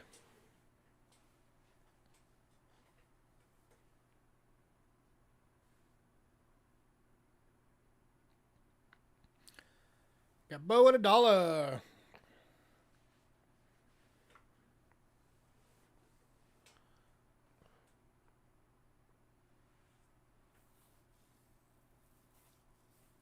Looking for 2. Anybody for 2?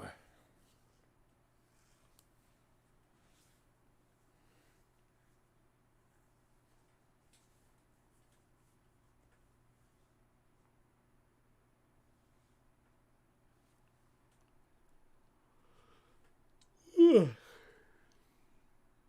I need to quit yawning. I know, right? Everybody's like silent. We'll find out in the next one, because if the next one goes for $1, either nobody's really here or there's no real coin collector here.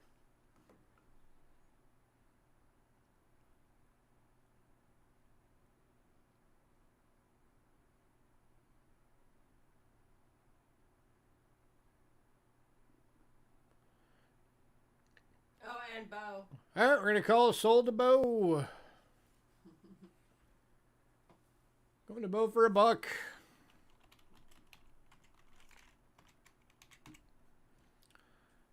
All right, folks, perk up, because this one is a cool one.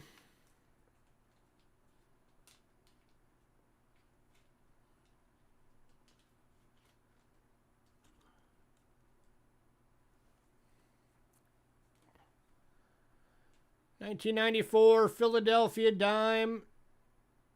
Struck at least 10% off center. Check that out. Bow at $1. Everything from there to there is just missed. That's all blank planchet. Randy at 2, and it does cut off part of the 4, and that's where the value on these come in. Is when it cuts off some of the devices, but you can still make out the date. We got bow at 5. Yeah, this one is really neat. Randy at 8, and it is both sides. In case anybody was wondering, neither side was lined up right. 9. Randy at 10, so it's cutting off the top of States of and A&M in the America. Bow at 11. Bow at 11. And you can actually see right there where the metal kind of squished out a little bit because of it. It's kind of neat.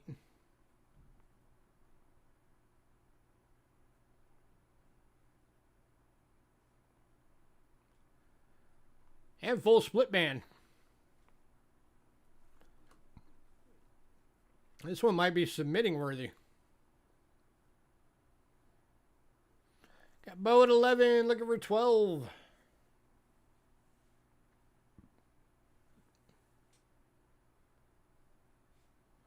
Randy at 12. Looking for 13. Bo at 15. Looking for 16.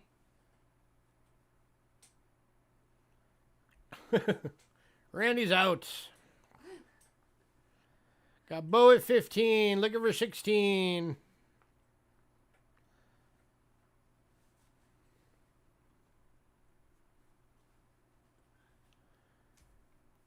Bo's like, I'm not letting this go. All right. Bo at 15. Going once.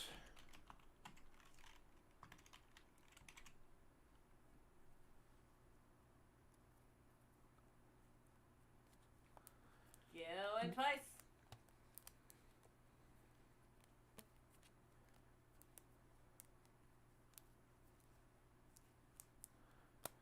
Going twice.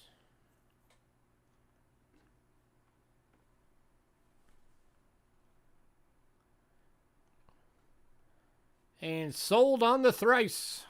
Congrats, Bo. Congrats, sir. You will definitely love that. Alright. Switching countries for a minute. We got a Canadian dime. 2002 Philadelphia 10 cent with 3 die cracks on the obverse. Bring on the merc. Brilliant uncirculated. And it is the P. There's the P mint mark right there. Die crack number 1. R to the rim. Die crack number 2. D to the rim. Die crack number 3 is somewhere.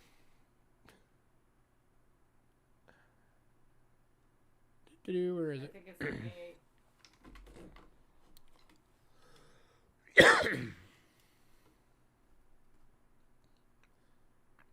Not that 8.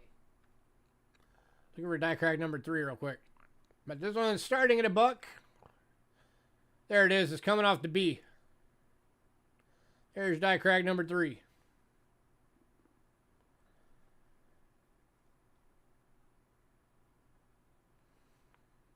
D to the rim, R to the rim, into the rim. So actually it's 3 and a piece. There's a lot of die cracks on this thing. Brilliant uncirculated. Looking for $1 starting bid. Canada. Oh, Canada. Bill bets the dollar. Looking for 2. Bill bets for $1. And he wanted 2.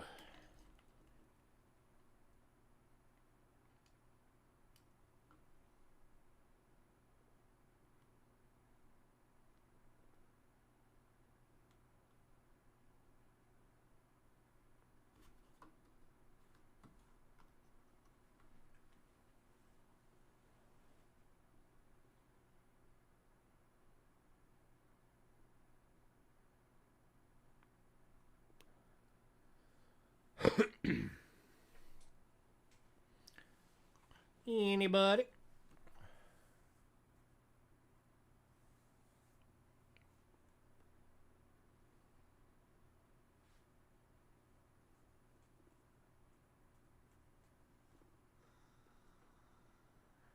All right, we're gonna go sold to Bill bets for $1. Congrats, Bill. Congrats, Bill.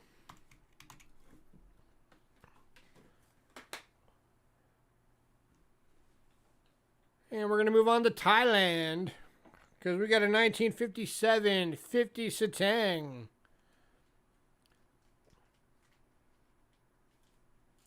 With an obverse lamination error. You can see it there running right across his neck.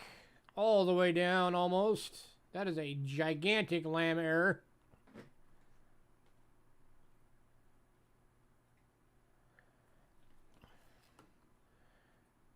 And then reverse, we've got a die crack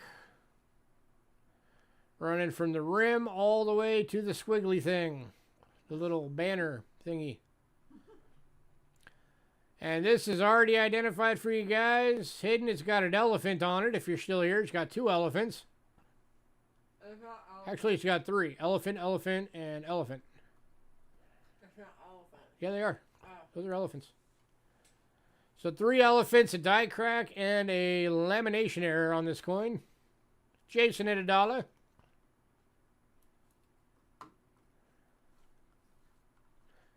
Hidden at $2.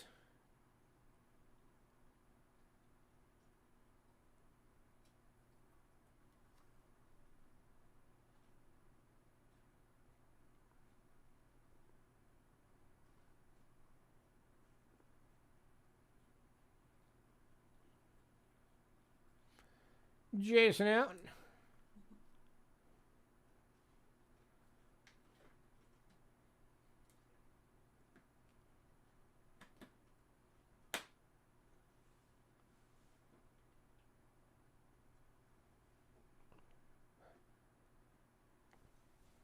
And we're going to go sold to the birthday boy for $3. Congrats, Hidden. Who? Or $2. That number that does that thing. Dos. Sold to Spaceman.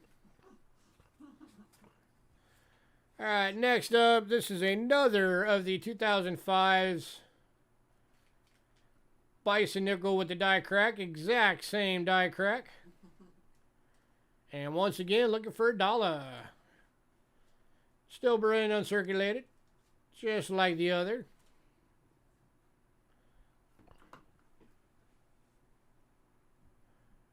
So here's another one for you, Bill, if you want a pair. And there's Bill for $1.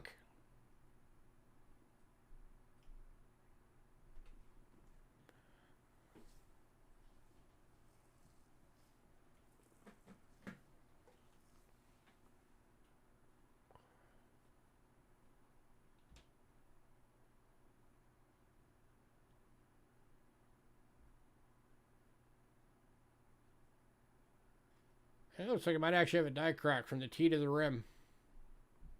Yeah. No speared buffalo, though. I've still yet to find one of those. I would love to find one because those things are worth a lot.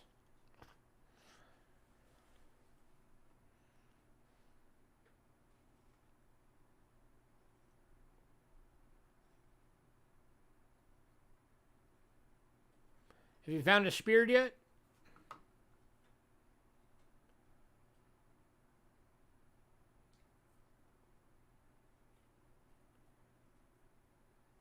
Yeah, speared her from the Denver Mint.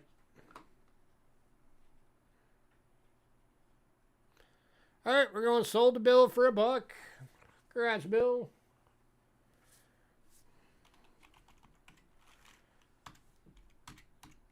All right, I have got to use the restroom. And then we will be right back. So everybody go ahead and take a quick 5-minute break. I'll be right back. I gotta go to the bathroom.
Alrighty, I'm back.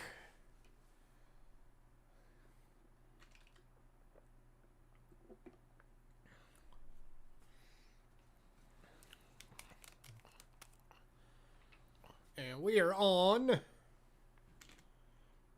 a 1917 Canadian large cent with a lamination on the reverse or obverse. And that's all that is lamination that's peeled up. This one's starting for $3.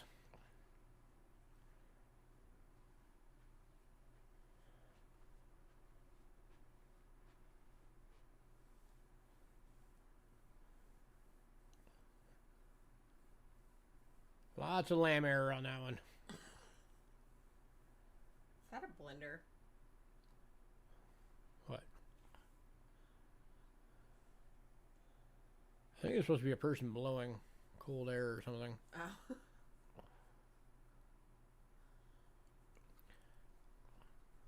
Anyone want to kick it off for $3? Just being a 1917 Canadian large cent is worth $3.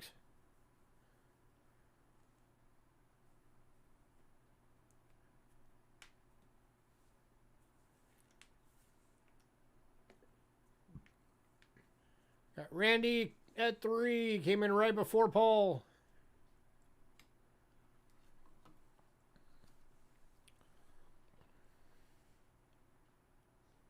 All that is your lamination error all over the front. Spots where the top lamination starting to peel up. Looking for 4. Looking for $4. Paul at 4. Looking for 5.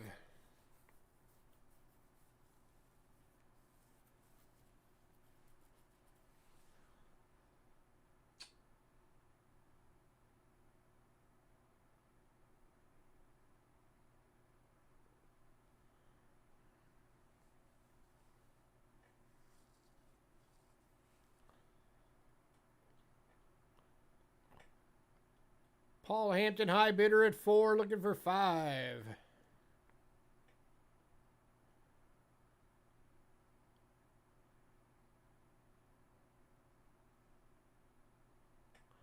Last call.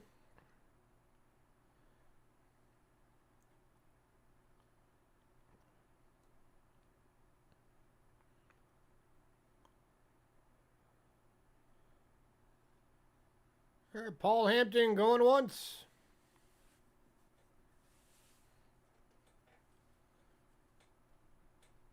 Going twice.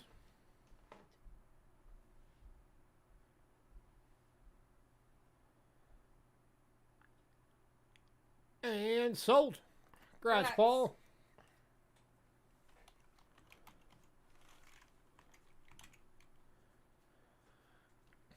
All right, next up, 2002 Euro cent from Italy. It's got a lamination error on the obverse, die crack, and a retained cut on the reverse.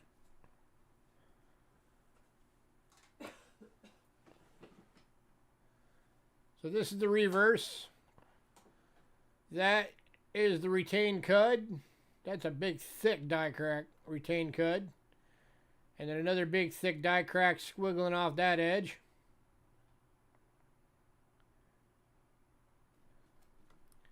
Got hidden at $1. And then on the obverse, the lamb issue is starting down there at the bottom by the rim. Where the stars are. Kind of where the stars are at, a little bit over by the 2. Fairly minor on the lamb.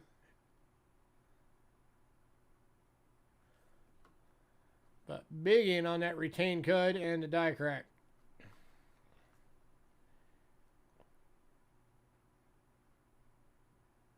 Hitting at 1, looking for 2. Granted, he's a birthday boy, so probably nobody's going to bet against him.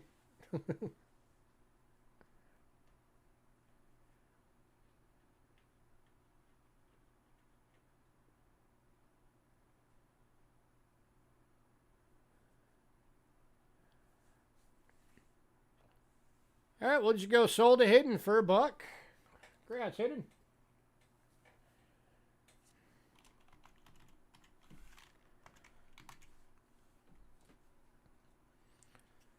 Next up, we got another Steely with a die crack. Is he right there running off his head, going up to the rim. And going down through his head, down into his neck, through his bow, and almost to the other side. That is a big sucker. That's a big die crack. Kicking off this one for $1. That's almost a split planchet. I think that's what they call it, right? If it goes straight down the middle.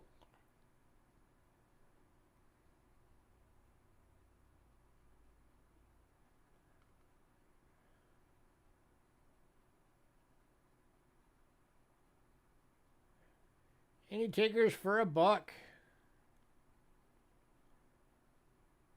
That is a gigantic die crack. Got both for $1.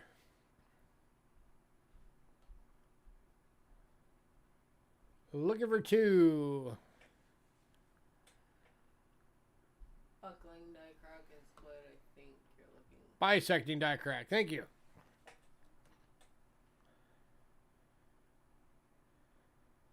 It's not quite that on this one, but that's about halfway.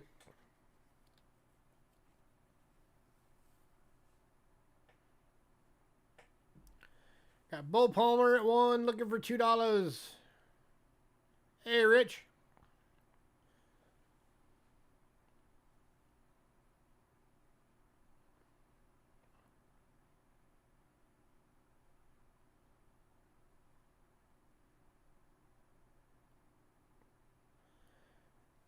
Last call.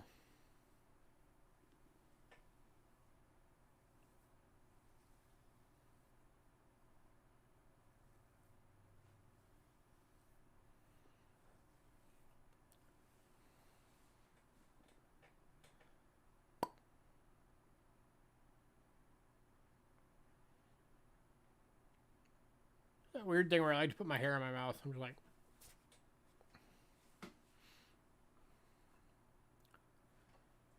That it is. All right, Bo Palmer at $1 going once.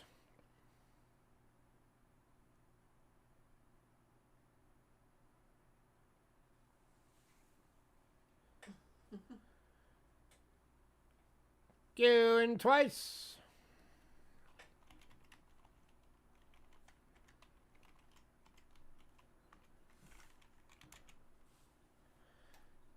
And sold to the Bo Palmer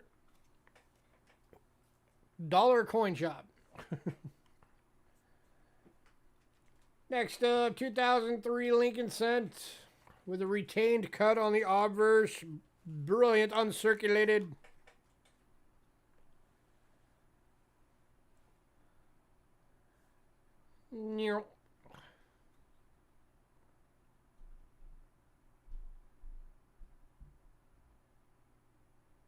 Starting at $1. Kicking off at $1.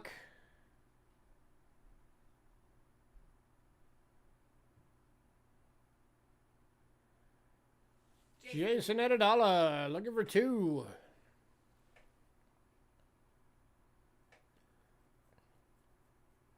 Paul Hampton at 2, looking for 3. So look at the reverse.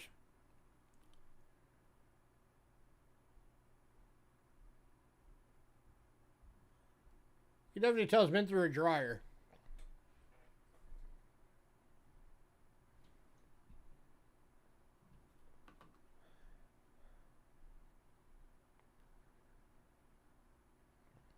But other than that, still uncirculated. Got all of his luster. Paul Hampton at 2, looking for 3.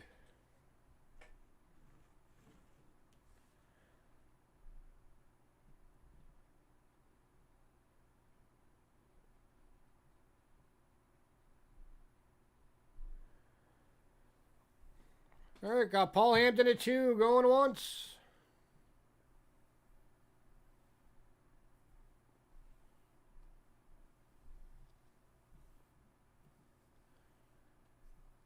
Going twice.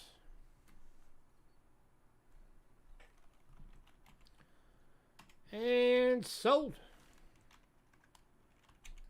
Congrats, sir.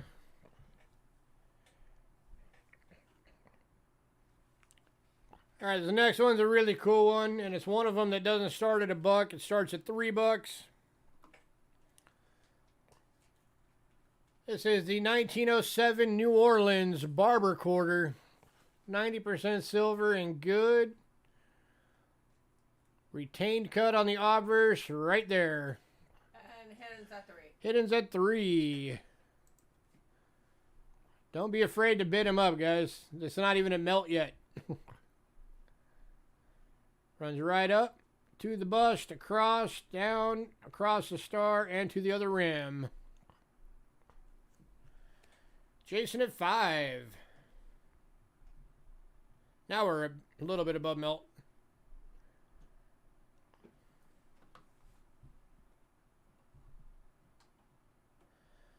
Looking for 6. Oh, Jason, make sure you check out this week's lot list, dude, for Monday. Hidden's out. There's a bunch of medallion bundles that you'd probably be interested in.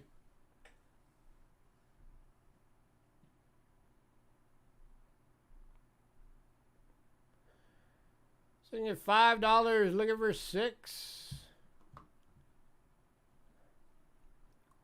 It's a heck of a coin, guys. 1907 New Orleans. That's already a good date for a barber quarter.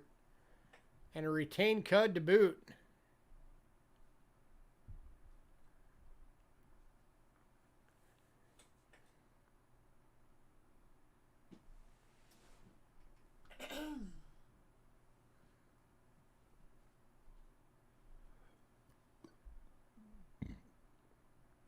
All right, last call. Jason at 5, going once.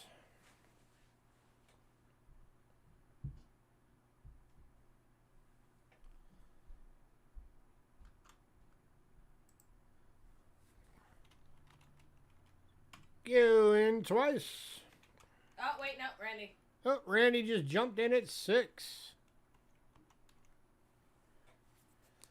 Randy at 6, looking for 7.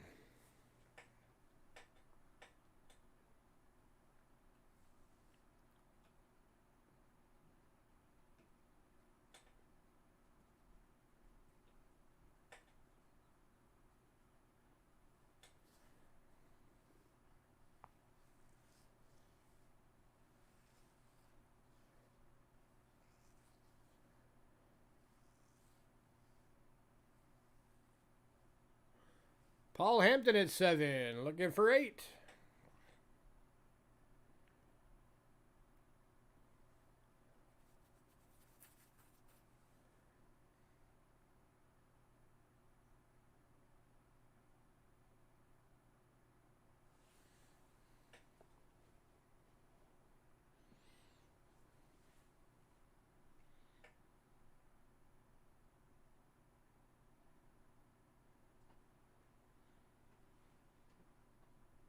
Jason's out.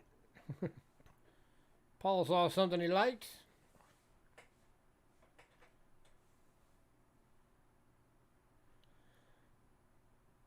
All right, last call. Paul Hampton at 7, going once.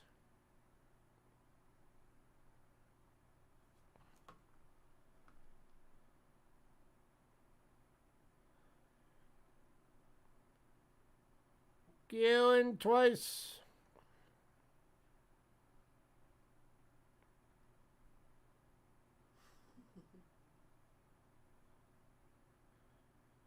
And sold to Paul, $7.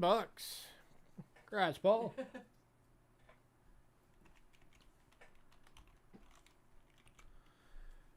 All right, the one everybody's been waiting for. 1941 Mercury dime, 90% silver VF. Lamination errors on the obverse and the reverse. I don't think I need to point that out, do I? That's like the Grand Canyon crack right there. How about that? Do I need to point that out?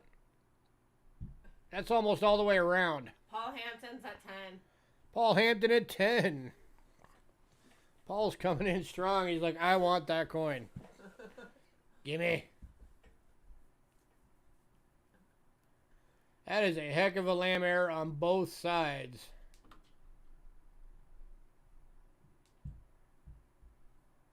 That is nuts. And it even goes across from right there across the neck too. Oh no, too late.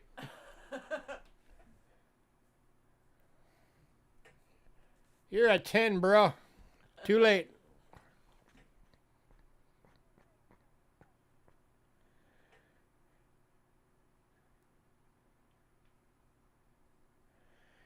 Anybody at 11?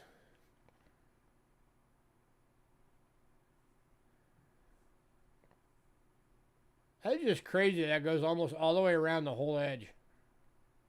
Yeah.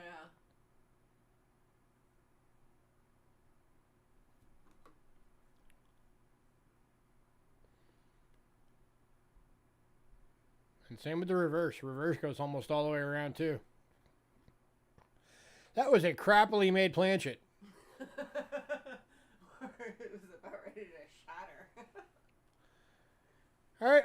We got Paul Hampton at 10 going once. Yeah, it is.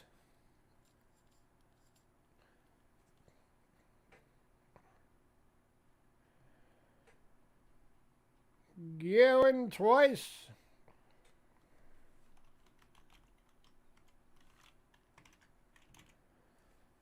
And sold.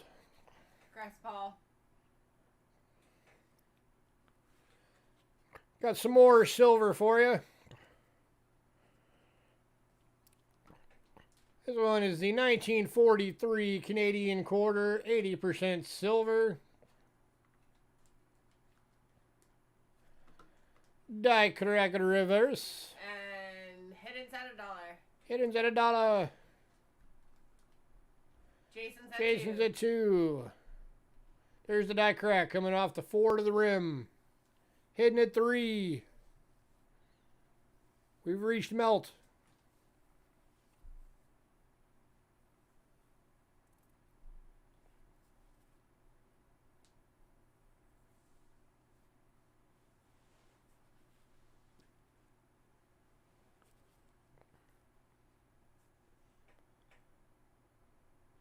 Jason's out. Hidden at 3, looking for 4. And I just noticed there's another die crack from the antler to the rim. 2 die cracks.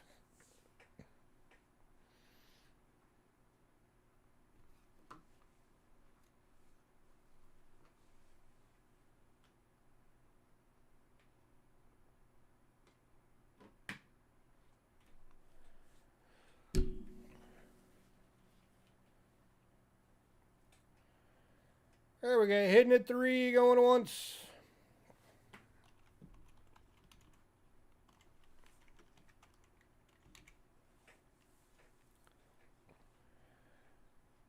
Going twice. Oh, Randy's at 4.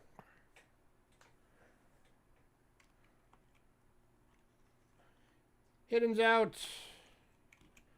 Randy at 4, going once.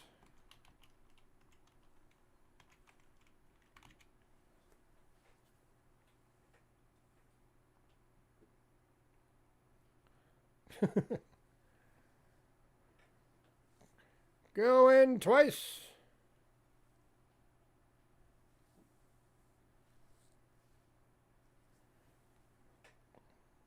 And sold to Randy.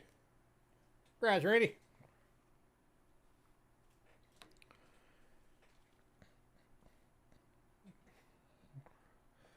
All right, next up, we got a 2010 Denver Lincoln Cent.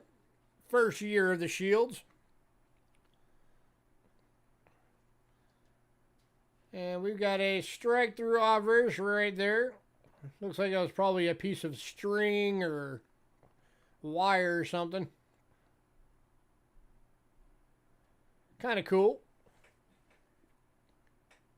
Kicking off for $1.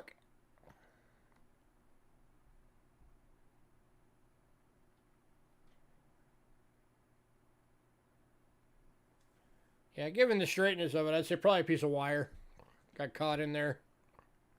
Or string.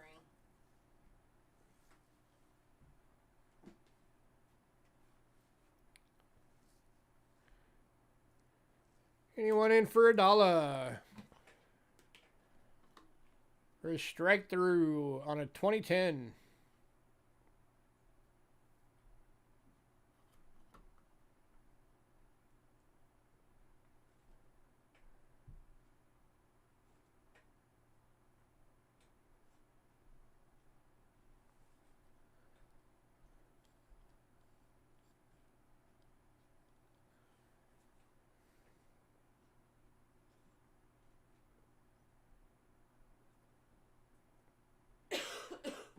All right, the next two are big ones. Y'all better do me right.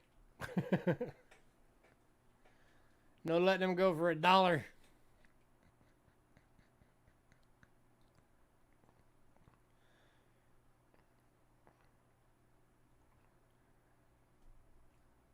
We're going to move on.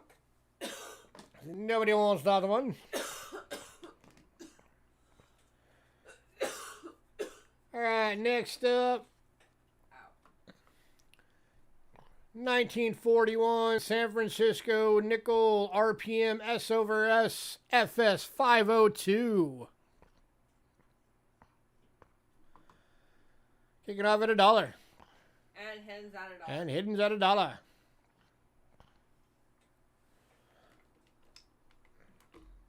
Paul Hampton's not at $1. Bill Betts at $3.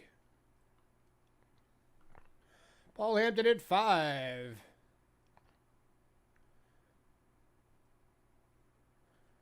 Hidden out. Hidden out.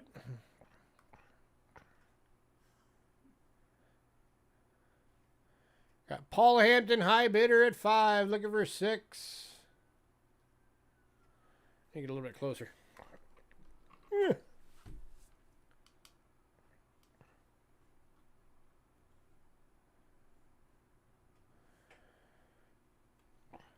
So you can just see right there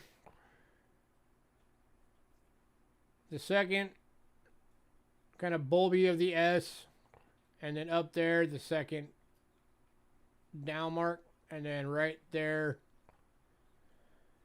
barely the extra loop.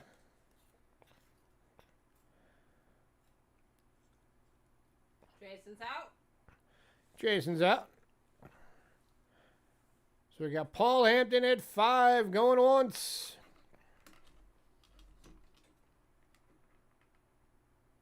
Nope. Nope. Bo Palmer at $6.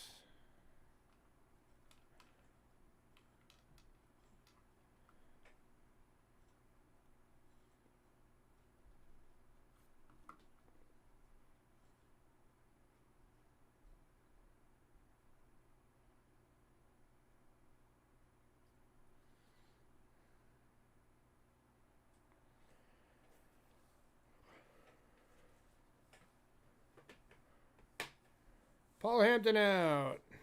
So we got Bo Palmer at $6 going once.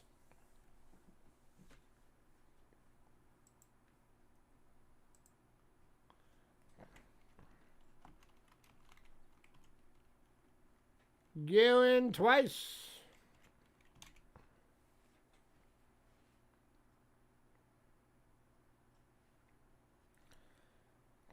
And sold. Congrats, Bo. All right, next up, 2015 Denver Brilliant Uncirculated Kasachi National Park Quarter DDR.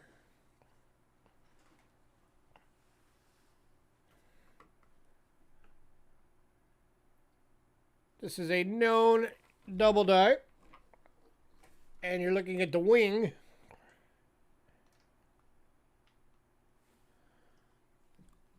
and it's that extra, go away, rubber man. That whole extra line right there is a doubled wing.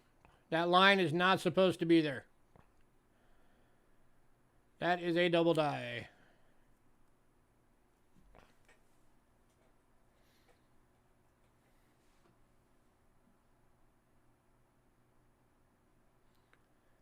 So if you're ever checking your Kasachis, watch for that line. Got Jason at $1.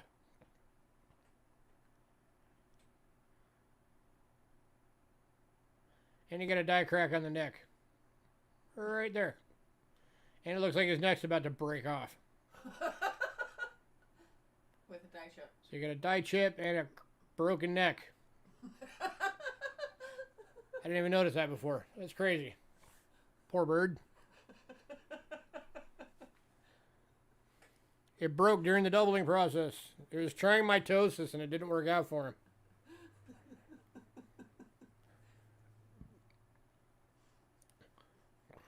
Jason at $1. Anybody looking for 2?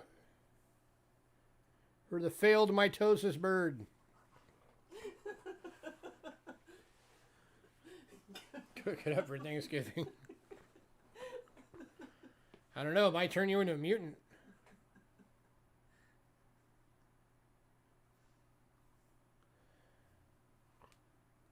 All right, we're gonna call it sold to Jason for $1. Congrats, Jason.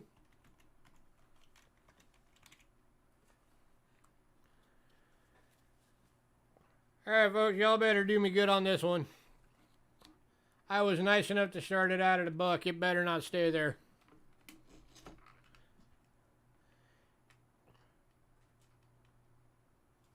$19.94 Philadelphia dime. Broadstruck.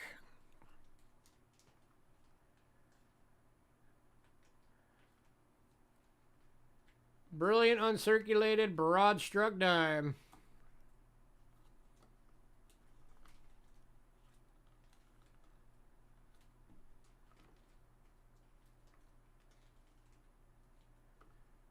And yes, it is full split band.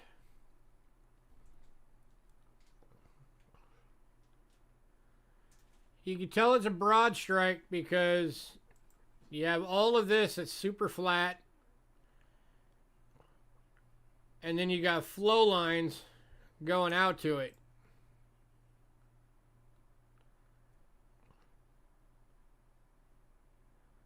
So what happens with a Randy at $1, what happens on a broad strike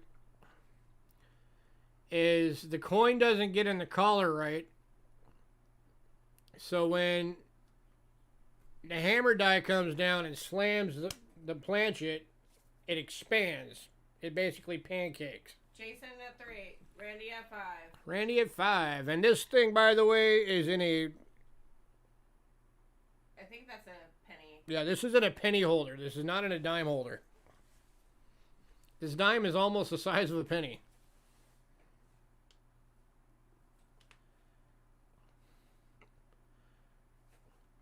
Got Randy at 5. Jason at 7.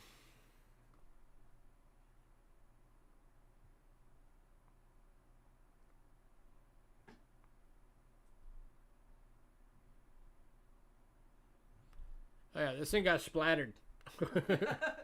Broad strikes are cool. Paul Hampton at 8. Paul at 8. Looking for 9.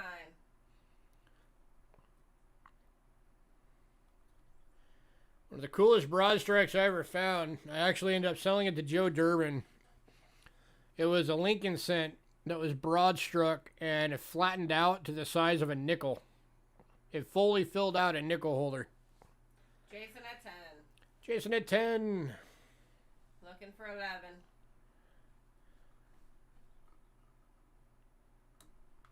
Paul at 11. Looking for 12. And then you also got the telltale. The tops of the things over here kind of cut off. Yeah. Because it all spread up. That is textbook broad strike. Jason at 12. Looking for 13. Got Paul at 14.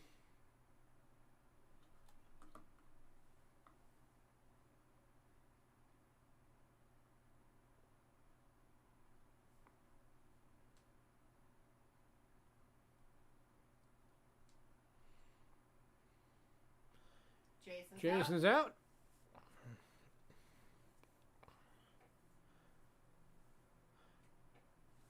Paul at 14, looking for 15. Last call.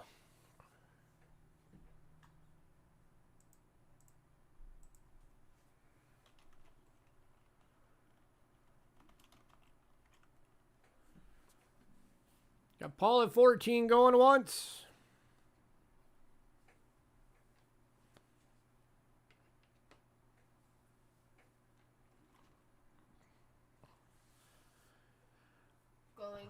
Going twice.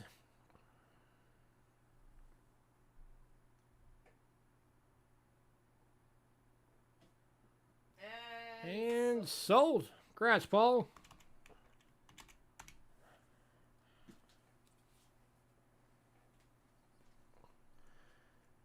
Three more lots left.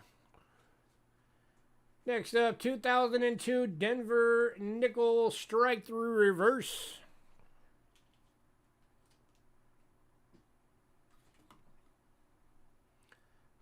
Can you see it? I like these. This is when they get the pop tops from the drink cans, like the juice cans. And they don't pay attention to what they're doing with it, apparently, and it ends up in between the dies, and it's like a soda pop can top.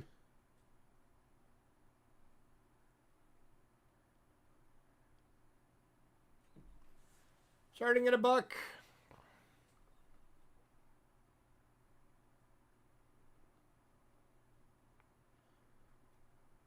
Has some interesting coloring on it.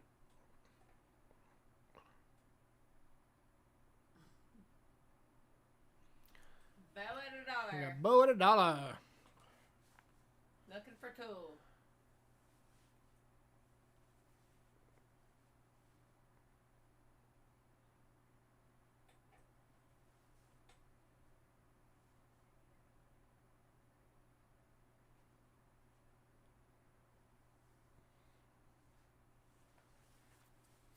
Anybody for 2? No yawning. I'm up for 24 hours. Leave me alone.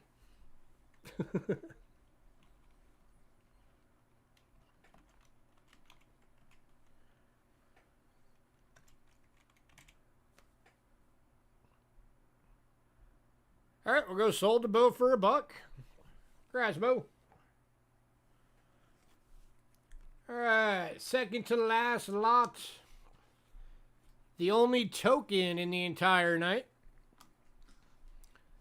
This is a Germany beer token. This is actually from Germany, from Arnstadt. And it's got a retained cud.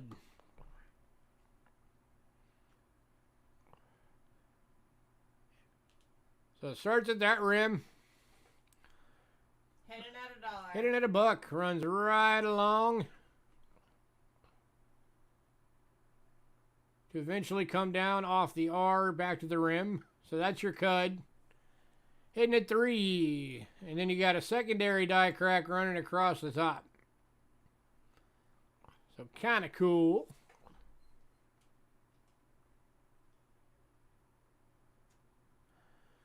Good for 1 liter beer. Jason at 5.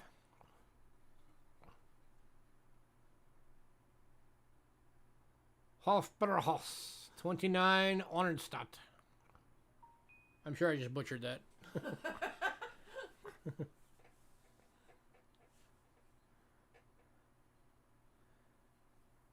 Hidden's out.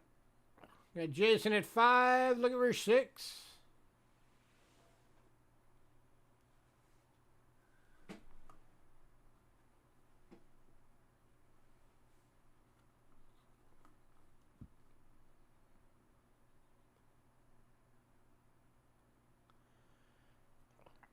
All right, we got Jason at 5 going once.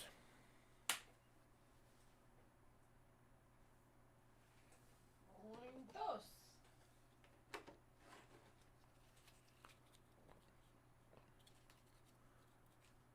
Going twice. Cuatro.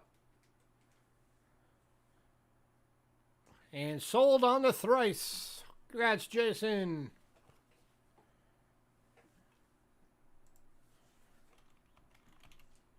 It's actually threes. All right, final lot. I've got to switch back to the overhead. This is a big one. This is 100 American coins. This is like our 100 foreign boxes, except for it's American. Coins range between pennies and $half. There are no dollar coins. Every coin in here has a variety of some type on it. It could be die chips, could be a die crack. Just like the foreigns, they're all already in 2x2s. They all should be labeled. They're all labeled. Cut on steps.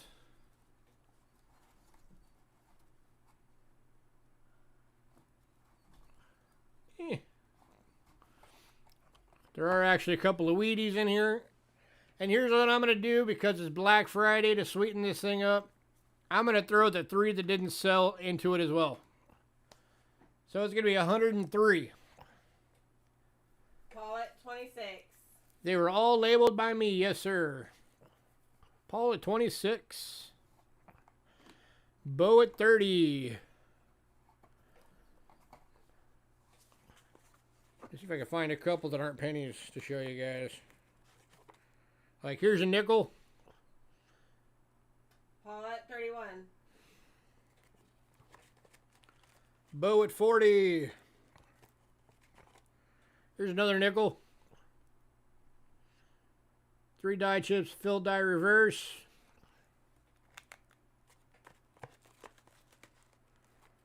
Well, it's either labeled by me or him. Well, yeah, but, I mean, it's one of us. Here's a couple of quarters. Say 95p in COD we trust. 93p in COD we trust. Got Bo at 40, looking for 41. Trying to find one of the $half. There are a few $half in here. What's the year range? I'm not sure, honestly. I don't know. I know it gets up to the high 2000s. And there's wheat cents in here. At least a couple.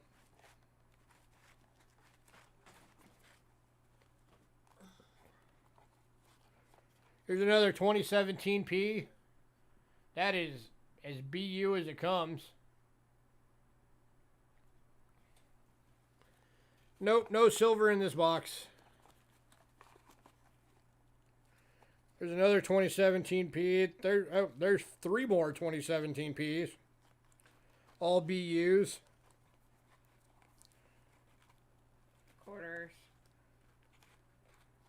A lot of 2017ps in here. I didn't even realize how many are in here. Look at flip. I'm trying to find some $half.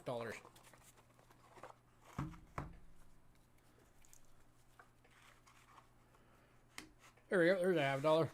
There's a 2010 NIFC. It's got a die gouge on the obverse. BU. 2017 P. God, there's like almost a whole roll of fucking 2017 P's in here. Oops, sorry. Mind my language. Look at that. 2017 P's. Here's a 69 SBU. There's 63D. 56 Denver. AU Red Brown. Cracked Skull.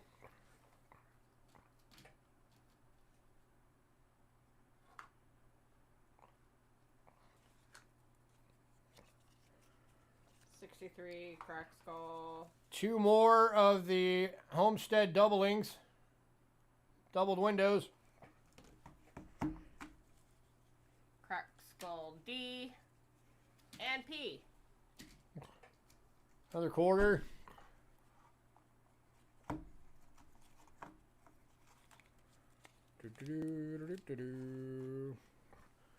Another quarter. Die chip in the mint mark.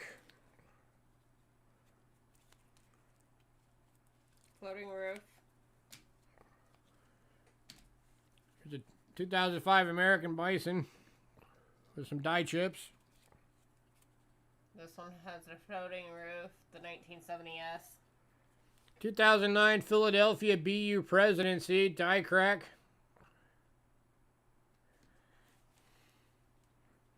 Just showing you all some of the what's in here. Here's another one of those die cracked Bisons. Here's a dime.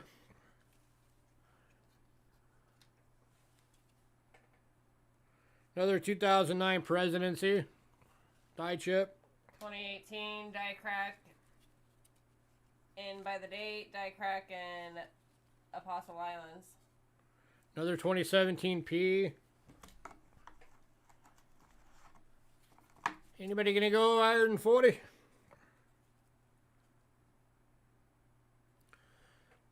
$91D possible DDR.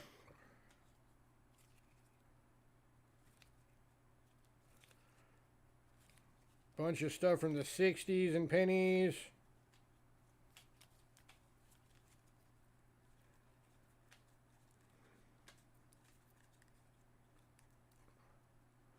Another Kasachi quarter.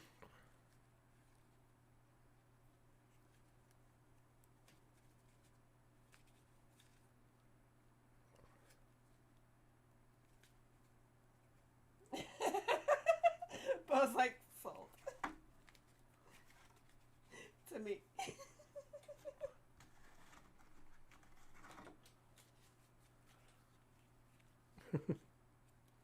We're almost through it all.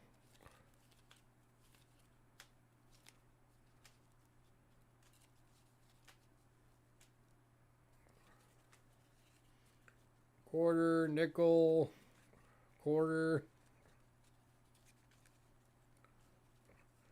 nickel, Dime. another 17p, another 17p. So, yeah, He got lost in the box. bunch of stuff in there. Alright. All right, so we're sold to Bo at 40. Yep. Alrighty, sold to Bo at 40. Congrats, Bo. You will enjoy them.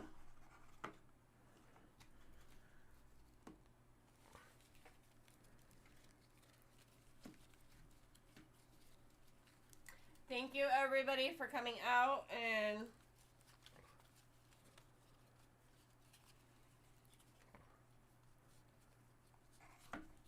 Everybody on the mailing list, make sure you check out Monday's list. It is out. here. I can tell you all of the silver rounds have already sold. The Lincoln set that was in the 3 albums already sold. A few other things already sold. But check it out. Let me know if there's anything you guys want to snag.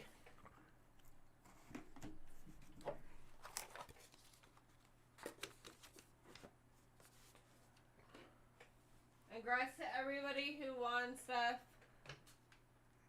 Indeed.